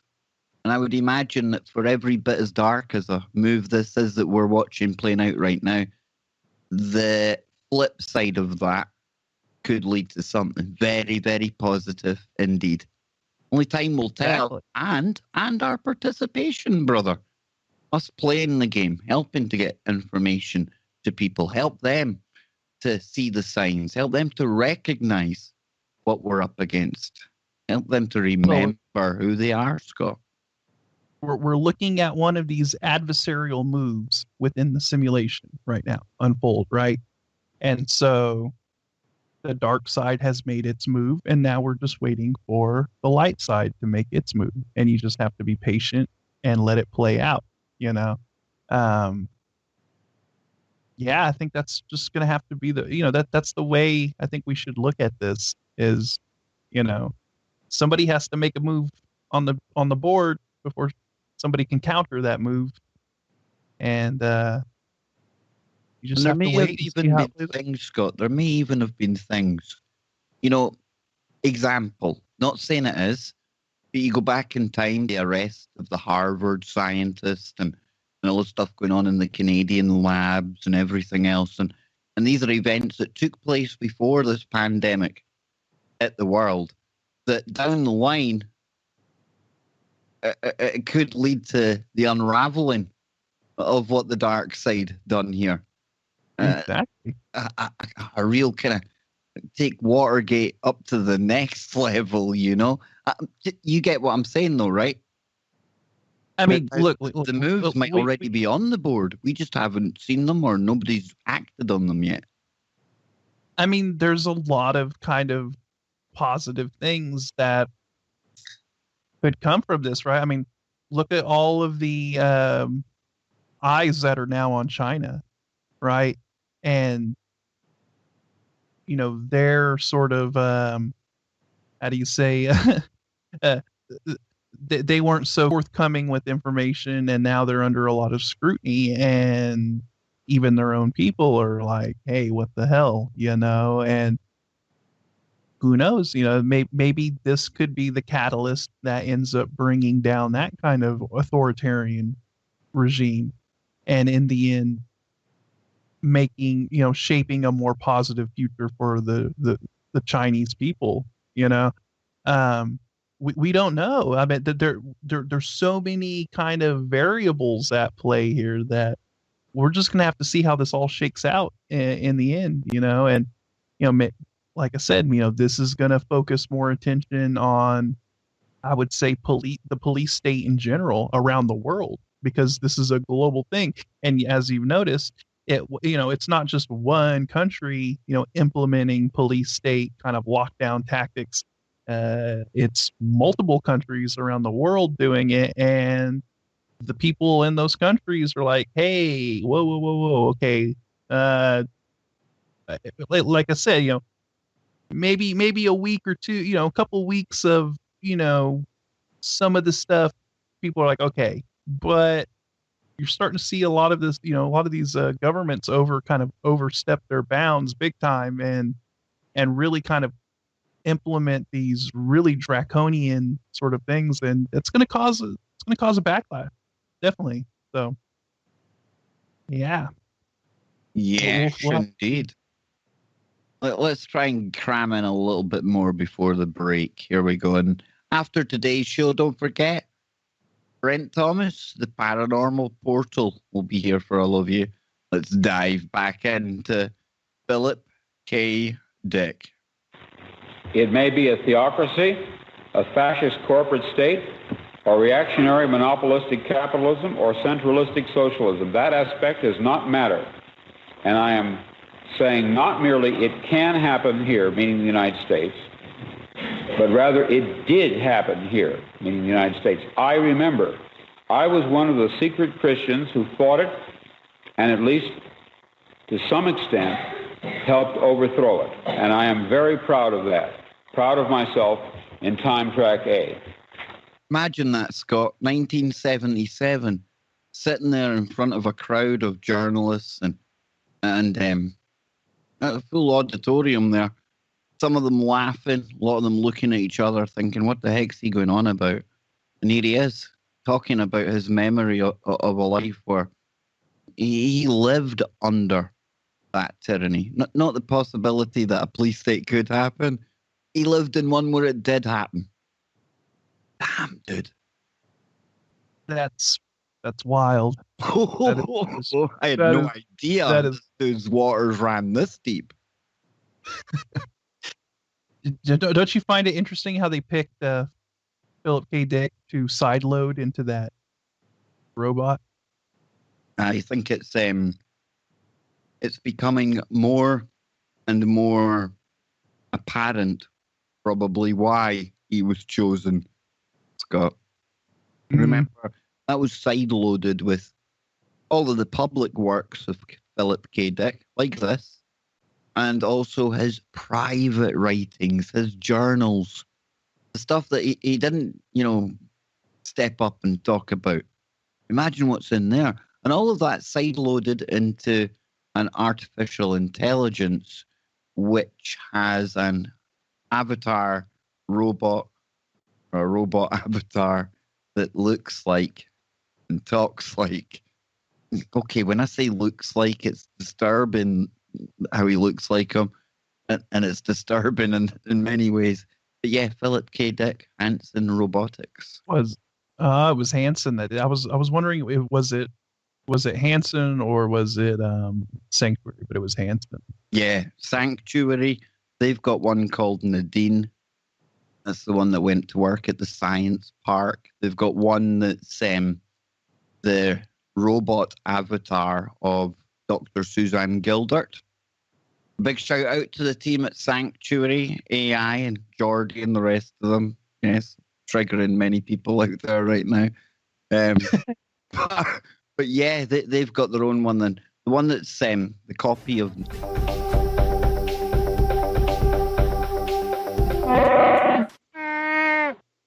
Did that really jump when he was about to say deja vu? Thinking how appropriate a track. I was about to say. Yeah, for tonight's show, Scott. I mean, come on. You couldn't make stuff like that up, right? I'm telling you, man, if that's not some sign from that cosmic chess player that we are on it. God darn it. I don't know, man. He's like, they figured it out. They figured it out. Shut it down. Shut it down. And then the other player's going, no, boys, no, keep going. You're onto a fine vein of woo. Like I say, sometimes you really do have to look back to see where we are in the present, and more importantly, in a time of great change, where we're going in the future. Tonight, we're doing just that. We're looking back to 1977, the year after yours truly here came into the world. So, 77, good year. Not quite as good as 76, obviously. I only joke and jest. Obviously, 77 was a good year because it was the year that Philip K. Dick, unbeknown to him and a crowd over in Metz in France, started talking about the nature of reality and memories that had come flooding back to him. And he doesn't care what people think because he remembers living in a world far different from the one that he was sitting in 1977 in front of all those people. He remembers a world where Nixon didn't get thrown out of office and they lived in a very, very harsh and draconian police state. Not a police state that might one day happen, but one that did, and one that Philip K. Dick remembered living in. Oh, if you're only just joining us, what can I say? This has been maybe, in my personal opinion, one of my favourite Freaky Fridays in a long time. Yeah. It's been a throwback to the old times, Scott, right? We'll pick a subject and we go way deep on it, right?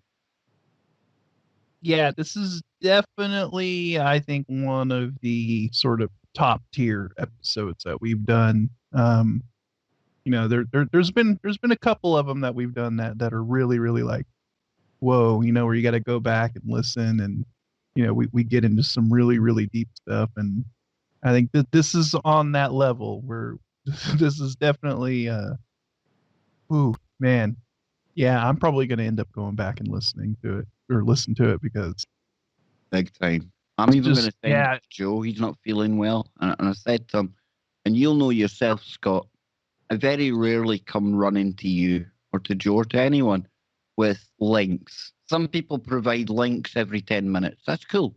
That's what some people do. But I'll only really feel moved if I think it's something that is really worthy of the guy's time or you, the audience's time. Yeah. And I had a feeling, I only heard about a couple of clips out of this yesterday. And I had a feeling, and I woke up today and I thought, I'm going to do this. I'm going to have a look. And all these people over on Discord, Scotty, that KVS Discord server, they think I'm a lazy so-and-so. They think I'm doing nothing all day and then I just turn up for a stream. But I don't know what lockdown's doing. Man, it's really getting my creative side going again. The website's going again. And I've pretty much been putting this together on and off all day. A lot of editing to be done, a lot of thinking, a lot of reflecting as well. And I was so excited. I didn't want to message you too early, but I must admit, when I was on the stream before Freaky Friday, part of me was kind of my attention was looking at the phone every couple of seconds. So then when you did message, I thought, right now, I need to get off of here. I need to share with Scott what we're going to get into tonight. And that's what we're about to get back into right now. So Philip K. Dick, if you're just joining us, you might not know who he is. I highly doubt it. Sci-fi author. Really, really significant stuff. And he's been talking about two of his books in particular. And the one he's about to get into, The Man in the High Castle. Now, I haven't read the book. I do hope that it's on Audible so I can listen to it. I've seen the TV show. Oh, have I seen the TV show? About everything that I look for in a TV show. You multiple worlds, quantum physics, and a version of life very different from that which we know it. A version of reality where the bad guys, they won World War II. They occupied the American East Coast and the Japanese occupied the American West Coast. And in the middle, there was like a demilitarized zone. And then they got a glimpse into alternative timelines where the resistance actually found out that on other timelines, they won the war. And this set off a series of events and a TV show that will blow your mind.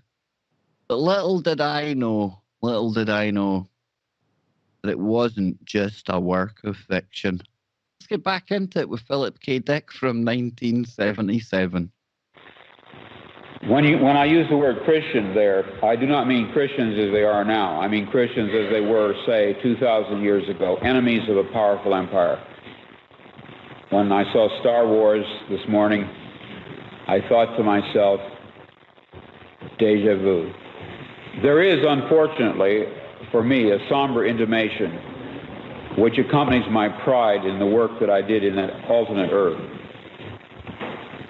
I think that in that previous world, I did not live past March of 1974. In this track here, which I will call track B, we fought a much lighter tyranny, a far stupider one. Or perhaps we had assistance, the anterior reprogramming of one or more historical variables came to our rescue. Sometimes I think, and this is of course pure speculation, a happy fantasy of my soul, that because of what we accomplished there, or anyhow attempted to and very bravely, we who were directly involved were allowed to live on here, past the terminal point which brought us down that other worse world. It is a sort of miraculous kindness. This gracious gift serves to delineate for us, for me at least, some aspects of the program. It causes me to comprehend him after a fashion. I think we cannot know what he is, but we can experience his functioning, and so can ask, what does he resemble? Not what is he, but rather what is he like? First and foremost, he controls the objects, processes, and events in our space-time world. This is, for us, the primary aspect, although intrinsically he may possess aspects of greater magnitude but of less applicability to us. I have spoken of myself as a reprogrammed variable, and I have spoken of him as the programmer and reprogrammer. During a short period of time in March of 1974, at the moment in which I was re-synthesized, I was aware perceptually, which is to say aware in an external way of his presence. At that time, I had no idea what I was seeing. It resembled nothing that I had ever heard described. It resembled plasmic energy. It had colors. It moved fast. It collected and then dispersed. But what it was, what he was, I am not sure even now, except I can tell you that he had simulated normal objects and their processes so as to copy them, and in such an artful way as to make himself invisible within them. As the Vedantas put it, he is the fire within the flint, the razor within the razor case. Later research showed me that in terms of group cultural experience, the name Brahman has been given to this omnipresent, immanent entity. One thing I really want you to know, I am aware that the claims I am making, claims of having retrieved buried memories of an alternate present and to have perceived the agency responsible for arranging that alternation, these claims can neither be proved nor can they be even made to sound rational in the usual sense of the word. It has taken me over 3 years to reach the point where I am willing to tell anyone but my closest friends about my experience beginning back at the vernal equinox of 1974. One of the reasons motivating me to speak about it publicly at last, to openly make this claim, is a recent encounter I have undergone, which, by the way, bears a strange resemblance to Hawthorne Abinson's experience in my novel The Man in the High Castle with the woman Juliana Frink. Juliana read Abinson's book about a world in which Germany and Japan and Italy. Now, this is a little difficult if you haven't read the book, but he wrote a novel in which Germany, Italy, and Japan lost World War II, and he was living in a world in which they had won World War II. Juliana read Abinson's book about a world which the Axis lost, and she felt she should tell him what she comprehended about the book. In other words, that his novel was true. Now, this final scene in Man in the High Castle has been the source for a similar scene in my later story, Faith of Our Fathers, where the girl Tanya Lee shows up and acquaints the protagonist with the actual reality situation, which is to say that much of his world is delusional and purposefully so.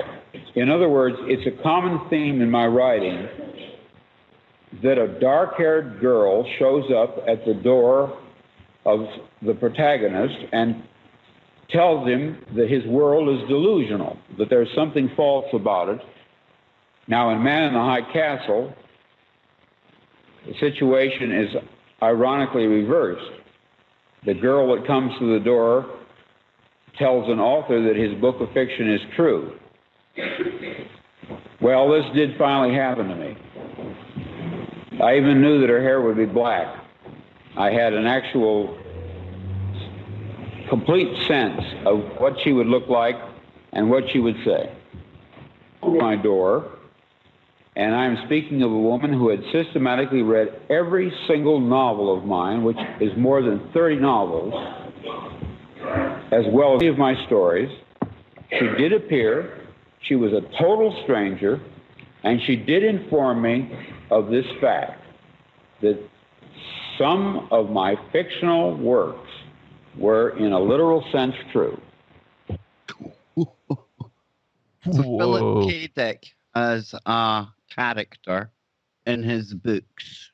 Now, he's wrote 30-odd novels, he said there, but two of them, and one in particular, that a lot of people will be able to kind of use a point of reference, Man in the High Castle, but it involves a dark-haired girl, Scott, coming to tell the main character that either what he's wrote or what she's seen in his film or whatever it is, you know, it's actually true.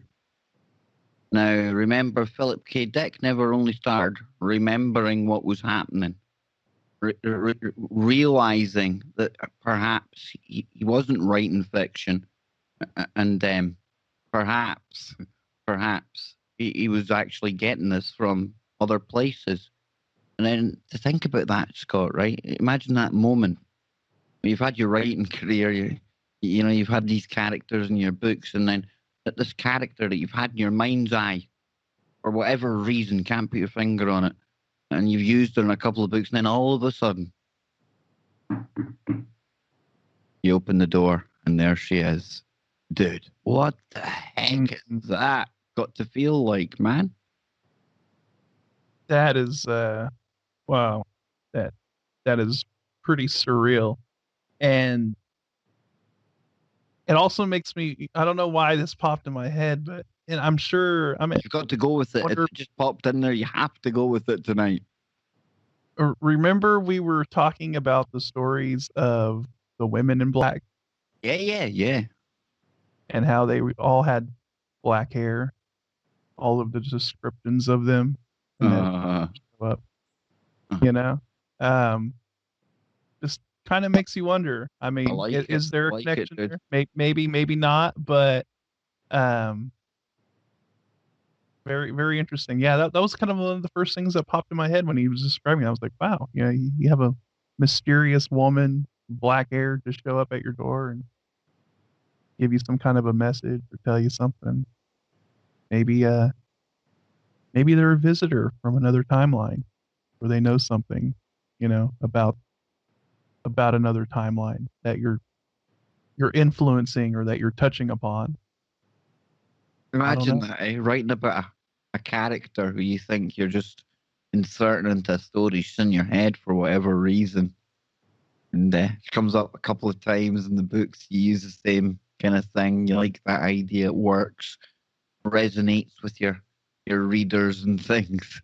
And then you start to have this overwhelming kind of awakening where you start to realize how sugar. It's not just one timeline here. And I remember living on other timelines, and then, like I say, the door goes. There's that chick, the one you've been writing about, dude, turning up and doing exactly what you wrote about her doing in your books and what you thought was a fictional story. Dang. Well, shout out to Philip K. Dick's dentist. That's all I got to say. Big time. That sodium pentothal opened something up. Where do we get me some? Right, there's still a little bit to go. We'll play it from here, but we're nearly done now, folks. I didn't think we would be able to get the full show out of it, but Scott, looks like we may well have done. So here we go. We'll get into the last part of this. Now, I had posited in 1974, when my memories of this alternate world came back, that if these memories were authentic, that it was only a matter of time before a contact, a cautious, guarded probing by someone would occur, initiated by a person who had read my books and for one reason or another deduced the actual situation. I mean, knew what the significant information was which the books and stories carried. Now, this woman knew from my novels and stories which world I had experienced, which of the many. What she could not determine until I told her was that in February of 1975, I had passed across into a third alternative present, a third one, track C, we will call it. And this was a garden or park of peace and beauty, a world superior to ours, rising into existence, to her of 3 rather than 2 worlds. The black iron prison world, which had been our intermediate world in which oppression and war exist but have to a great degree been cast down, and then a third alternative world which someday, when the correct variables in our past have been reprogrammed, will materialize as a superimposition onto this one, and within which, as we awaken to it, we shall suppose that we had always lived there. The memory of this intermediate one, like that of the black iron prison world, eradicated mercifully from our memories. The best that I can really do at this point, after having had these experiences and written these novels, is to play the role of prophet, of ancient prophets and such oracles as the Sibyl at Delphi, and to talk of a wonderful garden world, much like that which once our ancestors are said to have inhabited. In fact, I sometimes imagine it to be exactly that same world restored, as if a false trajectory of our world will eventually be fully corrected, and once more we will be where once many thousands of years ago we lived and were happy. During the brief time I walked about in that garden world, I had the strong impression that it was our legitimate home which somehow we had lost. The time I spent there was short, about 6 hours of real elapsed time, but I remember it well. In the novel I wrote with Roger Zelazny, Deus Irae, I describe it toward the end, at the point where the curse is lifted from the world by the death. What's amazing to me about this park-like world, this track C, was the non-Christian elements forming the basis of it. It was not what my Christian training had prepared me for at all. Even when it began to phase out, I still saw sky, I saw land and dark blue smooth water, and standing by the edge of the water, a beautiful nude woman whom I recognized as Aphrodite. At that point, this other, better world had diminished to a mere landscape beyond a golden rectangle doorway. The outline of the doorway pulsed with laser-like light, and it all grew smaller and was at last gone from sight. The 3 to 5 doorway, devouring itself into nothingness, sealing off what lay beyond. Wow. And very interesting how when he's almost describing what sounds like, when you put it into context with the Christian angle that he was talking about, the almost Christian freedom fighter, he was talking about the role he played in one of these timelines. You know, this realm of absolute beauty, call it heaven, call it the highest dimension, where we want to be, where we have been in the past. Really interesting to know. He said it wasn't made up all of Christians, Scott. It was fundamentally made up from non-Christians. And that I like, because that's one thing that troubles me, the rapture, and you hear about 144,000 of the elect, and that really troubles me. That's not even 1% of who's here on the planet, and what happens to everyone else? And I like to think we've all got an equal kind of footing here, Scott, Yeah. So for me, this, and again, it's only one man's thoughts, but I really, really embrace that idea that it doesn't matter one jot in the end of the day what you believe in. It's if you've done the right stuff and if you're good, we're going to be in there in some capacity, right? Exactly. You don't have to be, you don't have to have this label put on you, of, Christian, Muslim, Buddhist, whatever. You can have your own individual connection with God, the creator, whatever you want to, whatever you want to call it. And, They're almost as like long subplots or apps, Scott, that exist in the big game. Some people play Minecraft, or some people adopt the Christian app, or some people take the Islam app, and it's like semi little programs running within the bigger program. Yeah, and you don't even have to have a label put on you. You No, don't even have to identify as any of those things.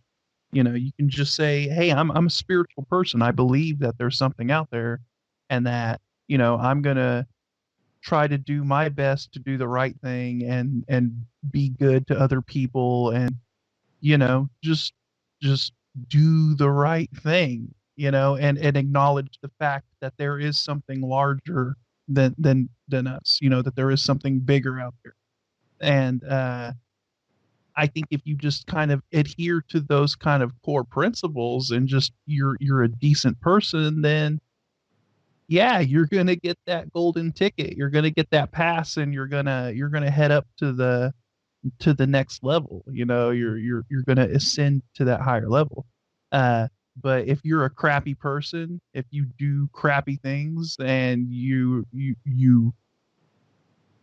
engage in that lower level, that lower frequency sort of attitude, and you treat people like crap, and you're just, well, then you're you're gonna either go to the lower level, that you're gonna be that piece of data that gets cast aside.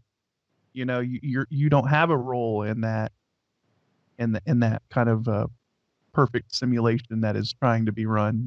So um yeah, I mean, so when he says, that the place was void of Christians, I don't think people who identify as Christians should take that as like, they shouldn't be offended by that. You know, he's just saying that, it was just a place of people who had good intentions in their heart, and it didn't really matter what they were labeled. You know, it wasn't just one particular religion that like dominated that realm. And to me, it sounds like what he was describing is what would be referred to as nirvana. You know? and I think he actually said it wasn't just Christians there. So I think he did Yeah, include. I think he was just shocked at the fact. I don't yeah, think yeah, he. exactly. That's what I'm saying. Yeah, He was talking about, it was a conglomeration of yeah. just good souls, of just a perfect kind of harmony in that realm. Of some good dudes and dudettes. I don't know, man. Yes, I tell you, all this. I played the Love Boat on the show the other night, Scott. All this raising the vibration and coming together and being one and things. I'm feeling the Love Boat coming on again. I can't do it. I just can't do it. But we're almost on the last break, and I think what a time. Well, what better time than to open up the phones on the other side, and we want to hear from any of you temporal travelers out there. If you like to tweak the timeline, if you've had a time slip, a weird thing going on in time, with yeah, time, out of time, will we do it, yeah. Scott?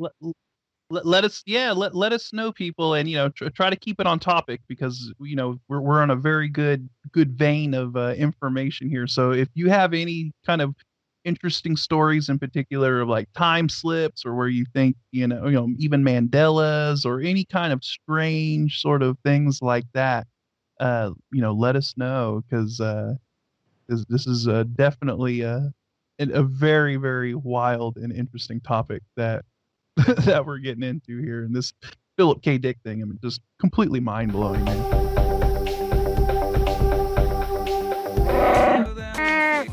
Final segment of today's Freaky Friday, right here on TFRlive.com. Oh, what a journey this has been, Scotty Lopez, into the time stream. It's been good, my man. Who knew that Philip K. Dick, back in 1977, laid down some information that me and you, right here today, what, 43 years later? No, 33 years later. No, 43. Dang, dude. Here we are. It's certainly stood the test of time as Mr. Philip K. Dick's information. Boom, boom. Yeah. Yeah, it it definitely has withstood the test of time, and I'm just blown away that I've never heard this interview before that he or this little talk that he's done because I mean this is an absolute Yes, that noise there, yeah. Scott. That noise. It wasn't me. This is what happens when we connect the phone lines.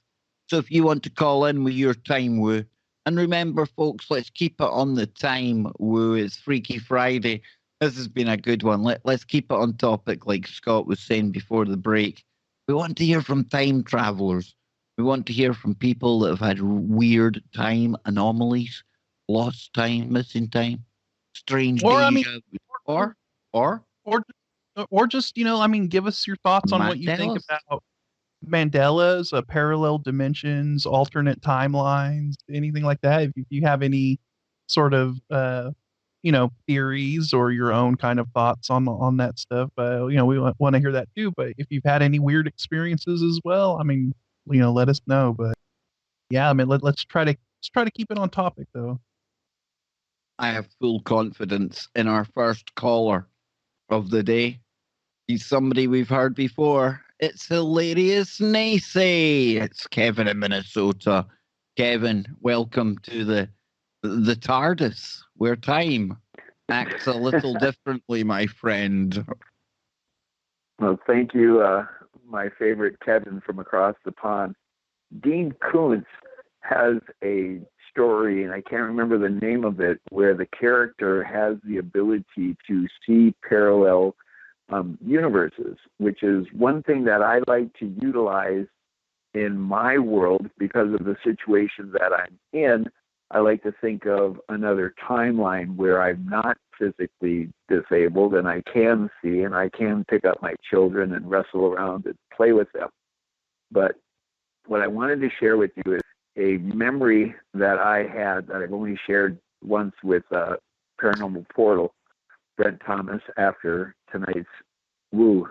Anyway, the vision I had is I was either in ancient Egypt or Mesopotamia, and I was a doctor that was putting in IUDs into women that were part of the priest harem. That I had these strange tools next to me, and sure enough, it sounds just like the gynecologist's office, where I had this about 12-inch, about as thick as a pencil, and at the end it had a small little, like the top of an ankh, and the center of it was hollow.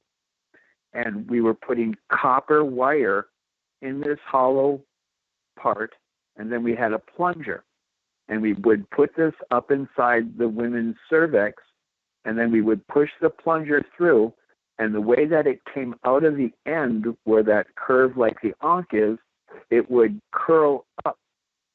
And it would curl up and go inside the woman's uterus, and it would give her the impression that she was always pregnant, and so she couldn't be impregnated by the priest class because there was only selected quote-unquote virgins that were allowed to be impregnated by any of the priests. Wow, that definitely sounds like Whoa. some memory of some past life, Scott, some other life. And, guys, you don't know this, but Scott, I'll get you to give Kev your thoughts after I share this briefly. Watching an Ancient Aliens earlier on today, they were showing hieroglyphs and paintings where ancient surgical procedures were blatantly taking place. And we're talking about things like heart transplants in one of them, Scott. It was like an Aztec or a Mayan picture, and it blatantly showed you the heart and all the valves and things on it. And then it showed you like characters above another patient lying down and where to connect the heart. So what Kevin's talking about there, I've literally been watching this kind of thing, the argument for the fact they were doing things like this in ancient times, Scotty. Yeah, they were totally doing this stuff in ancient times. And from what, Naysay just described, yeah, I mean, it sounds like one of these kind of past life sort of things, or maybe a life that he lived in an alternate timeline situation.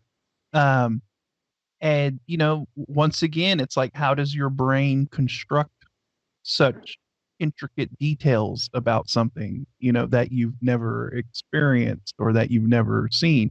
He's talking about like this Mesopotamian time, this sort of ancient time.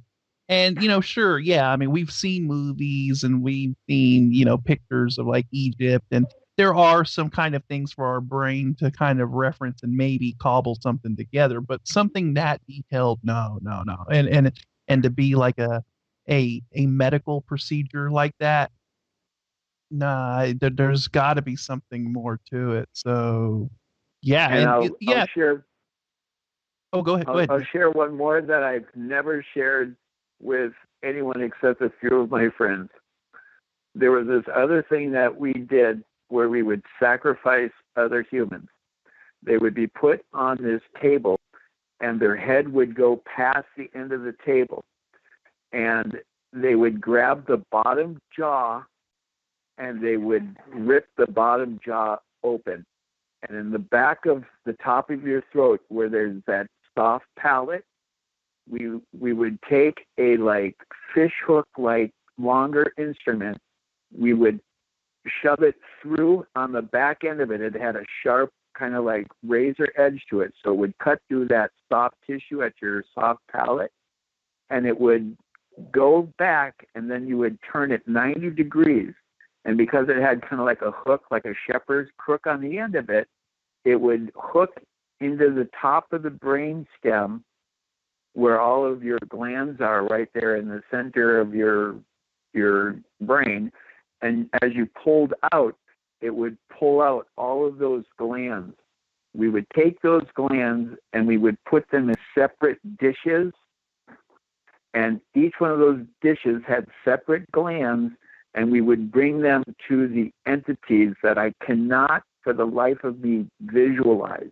Anytime I had this vision or dream, I know that the entity is there, but I can't discern what it is.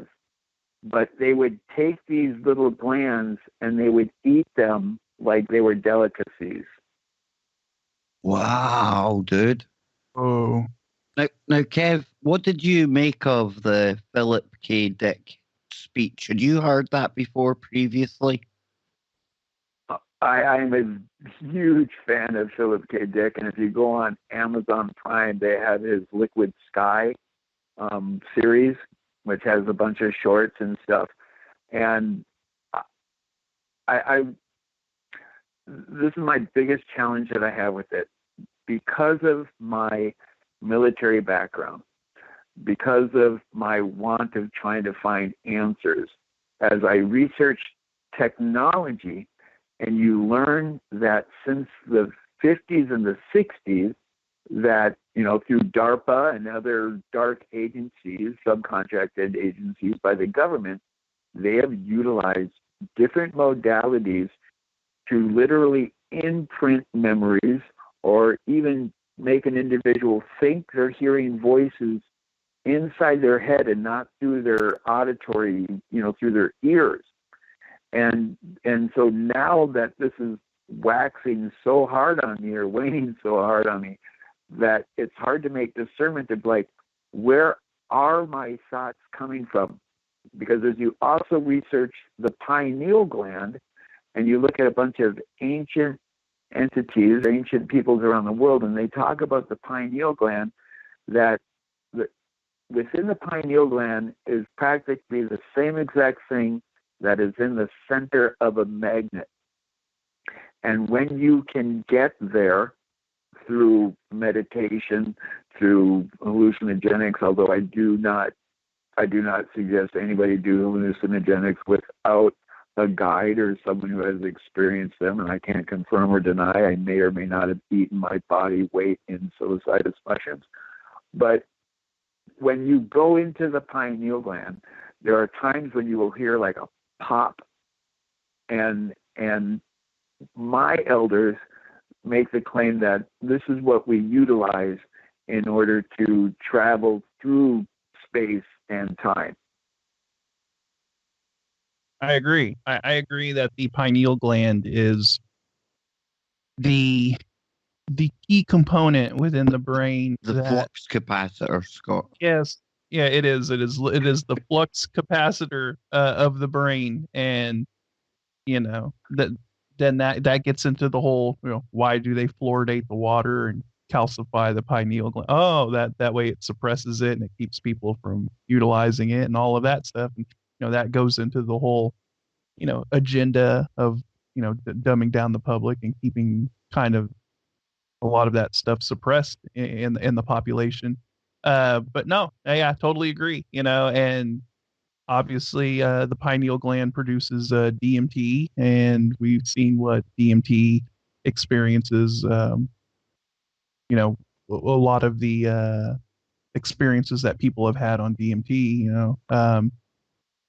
It definitely is that, like you said, Kev. It's the flux capacitor of the brain. I think it's the heart of the quantum computer, if you will. At least the part of it that allows you to access those parallel timelines, those dimensions. The pineal gland is the key to all of that. Yeah, definitely. There's a lot about consciousness that we have still yet to learn, and I wonder if we ever will. But that pineal gland, the flux capacitor, I'm going to keep calling it that. And who knows what a flux capacitor can really do, right? It's the same with the pineal gland, the third eye. This almost this seat of consciousness that can traverse up and down these overlapping worlds, catching glimpses here and there, and for the majority of the time sharing a consensus reality of how things are the way they are. Only from time to time, Kevin, we get little glimpses of what could be, or should I say, what actually are. Only we haven't got there yet. What do you think of that? Well, the one thing that I can attest to is that every parallel universe I get the opportunity to visit, I always find this remarkable, miraculous perfection of the unique entity known as Kevin Baker. And on every parallel, everybody enjoys him. And it's interesting in itself that even giggling gets the pineal gland to secrete its DMT, or what I like to call giggle juice. So thank you, Kevin, for the giggle juice. Kev, I want to delve into that a bit deeper before I let you go, because you hear many people have said love. That's the answer. It sounds dead cliche and new agey, right? But that giggling, that's part of being positive, and it feels good to laugh. When you share a hearty laugh with somebody, I tell you, those are the moments you really you remember, and nothing feels like that. And again, love, Kev. When you feel unconditional love, whether it's for a partner or for children or whoever it may be out there, and I'll come to you, Scott, and you can hand it back to Kev. And we'll get to the next caller in a moment, 941 area code. But, Scott, that love, that vibration, it seems to be what Kev says, the giggling, it helps. It all helps, I think, brother.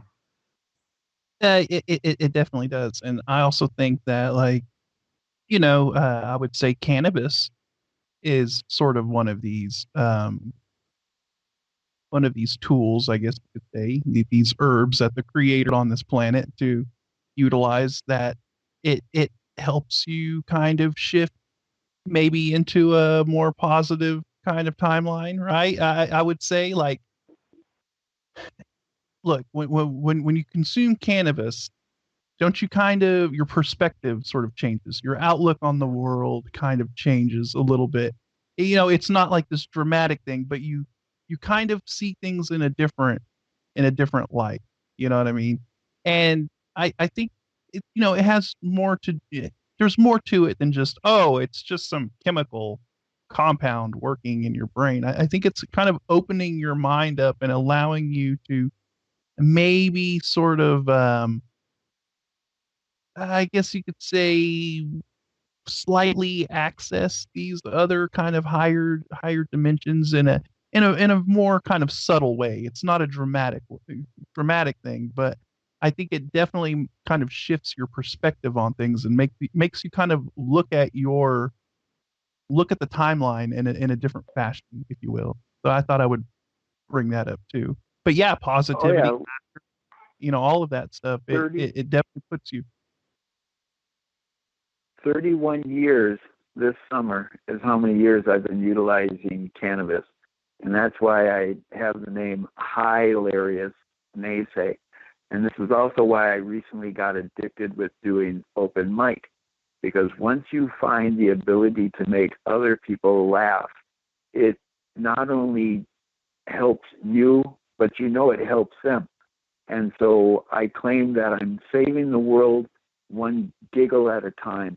And the more giggles that you share, the more positive it is. Because in this world that we think is so chaotic, all of these wonderful, incredible entities as children keep coming. They keep coming. And even the world's greatest army, as Dick Gregory says, cannot stop a woman from birthing a child. And if these child are willing to come into this universe the way it is right now, how can it really be that bad? There you go. Well, very well said, Kev. Very well said. Now then, we've got one more caller to get to, brother. So I want to thank you for calling in and sharing with us those stories. I really appreciate you came on and shared that with us, Kev. Thank you. You bet, my brother. I'll take each the Z-Way women. And if you're looking for somebody to chat with about the cannabis conspiracy on Hitler's birthday that we celebrate with cannabis, you know where to find me, brother. Toodles. There we go. There is Kev. Hilarious Naysay. And before we go to area code 941, Scott, I was thinking about this just when you and Kev were talking, and as Philip K. Dick's been laying out his stuff tonight, we talk a lot about NPCs, non-player characters, right? Right, and I've always had a bit of a problem with non-player characters, that kind of idea, because I hate to kind of sound like I'm putting anyone down. Oh, these NPCs, they're not really here. Okay, well, all right, let's go with it because there's definitely something out there. There's definitely something to some people, almost being like robotoids, whatever you want to call it. But here's a way of thinking about it, Sky. Are you ready? Because we have this kind of consensus reality thing going on, right? Then maybe the majority, just enough people here, or not the majority, but just enough people here, all share the same kind of we're here on this timeline. We're actually present. We're players in the game, and we're not NPCs. But see on another timeline, Scott, because we're a player here and our consciousness is here in this vehicle on this timeline, then perhaps in one of these other timelines, we're the NPC. You see what I'm saying? Maybe your attention, your consciousness, although there's different versions of you, all playing out different games, universes, just slight variables, different. They're still Kev, they're still Scott, but they don't have a significant role to play in that timeline. Or maybe it's just one that's playing out for whatever reason it needs to play out. Yeah, because the variables are different and things just are playing out differently. I mean, it's you, but you're doing something different. Like, who knows? Maybe in another timeline, Kev Baker is an anchor for CNN.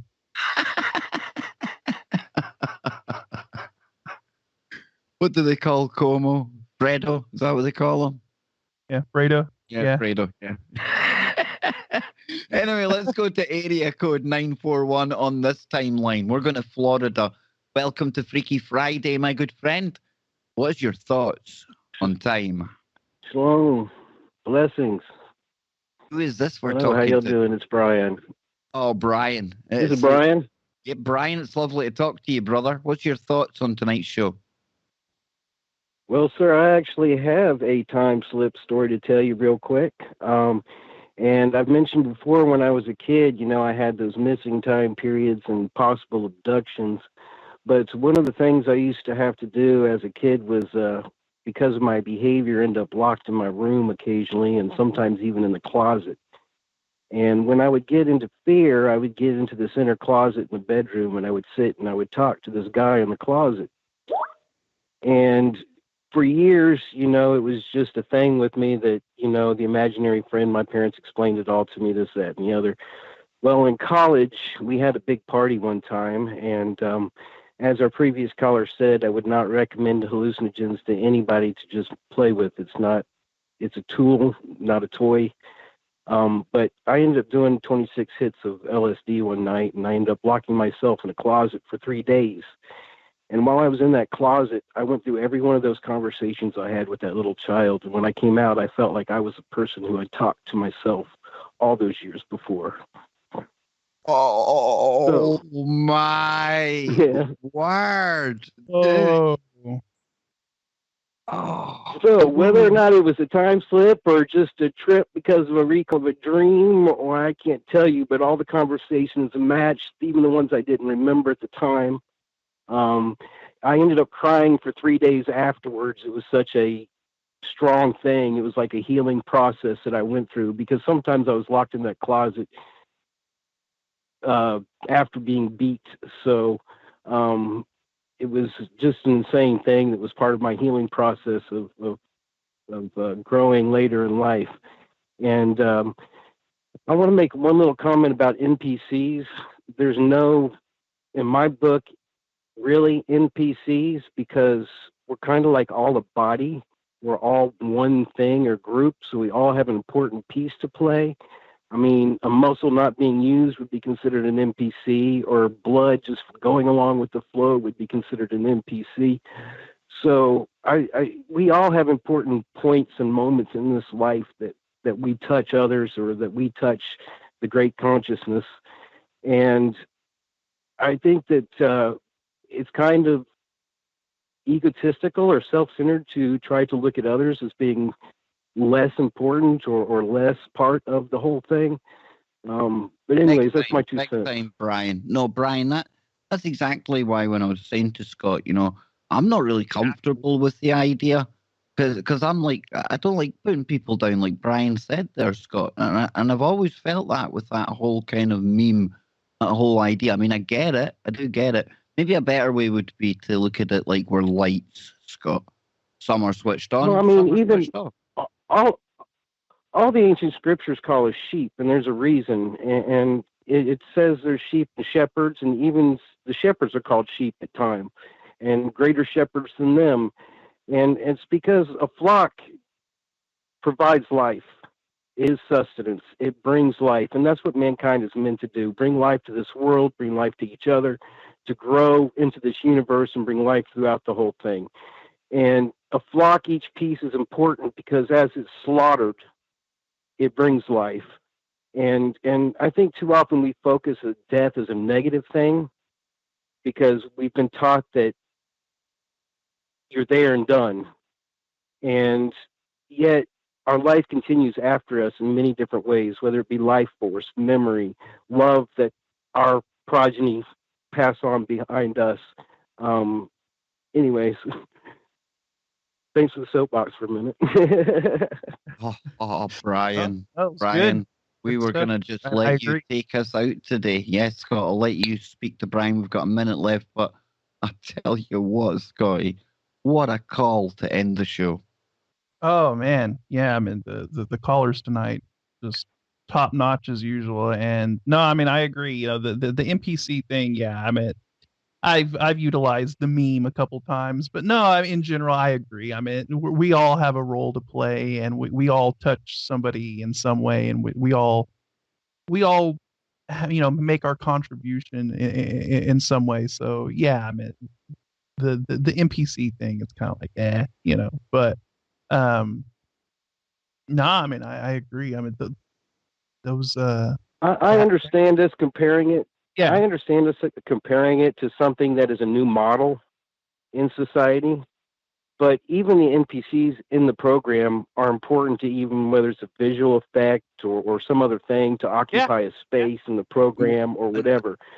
And it We're says that assigned the reason why we're in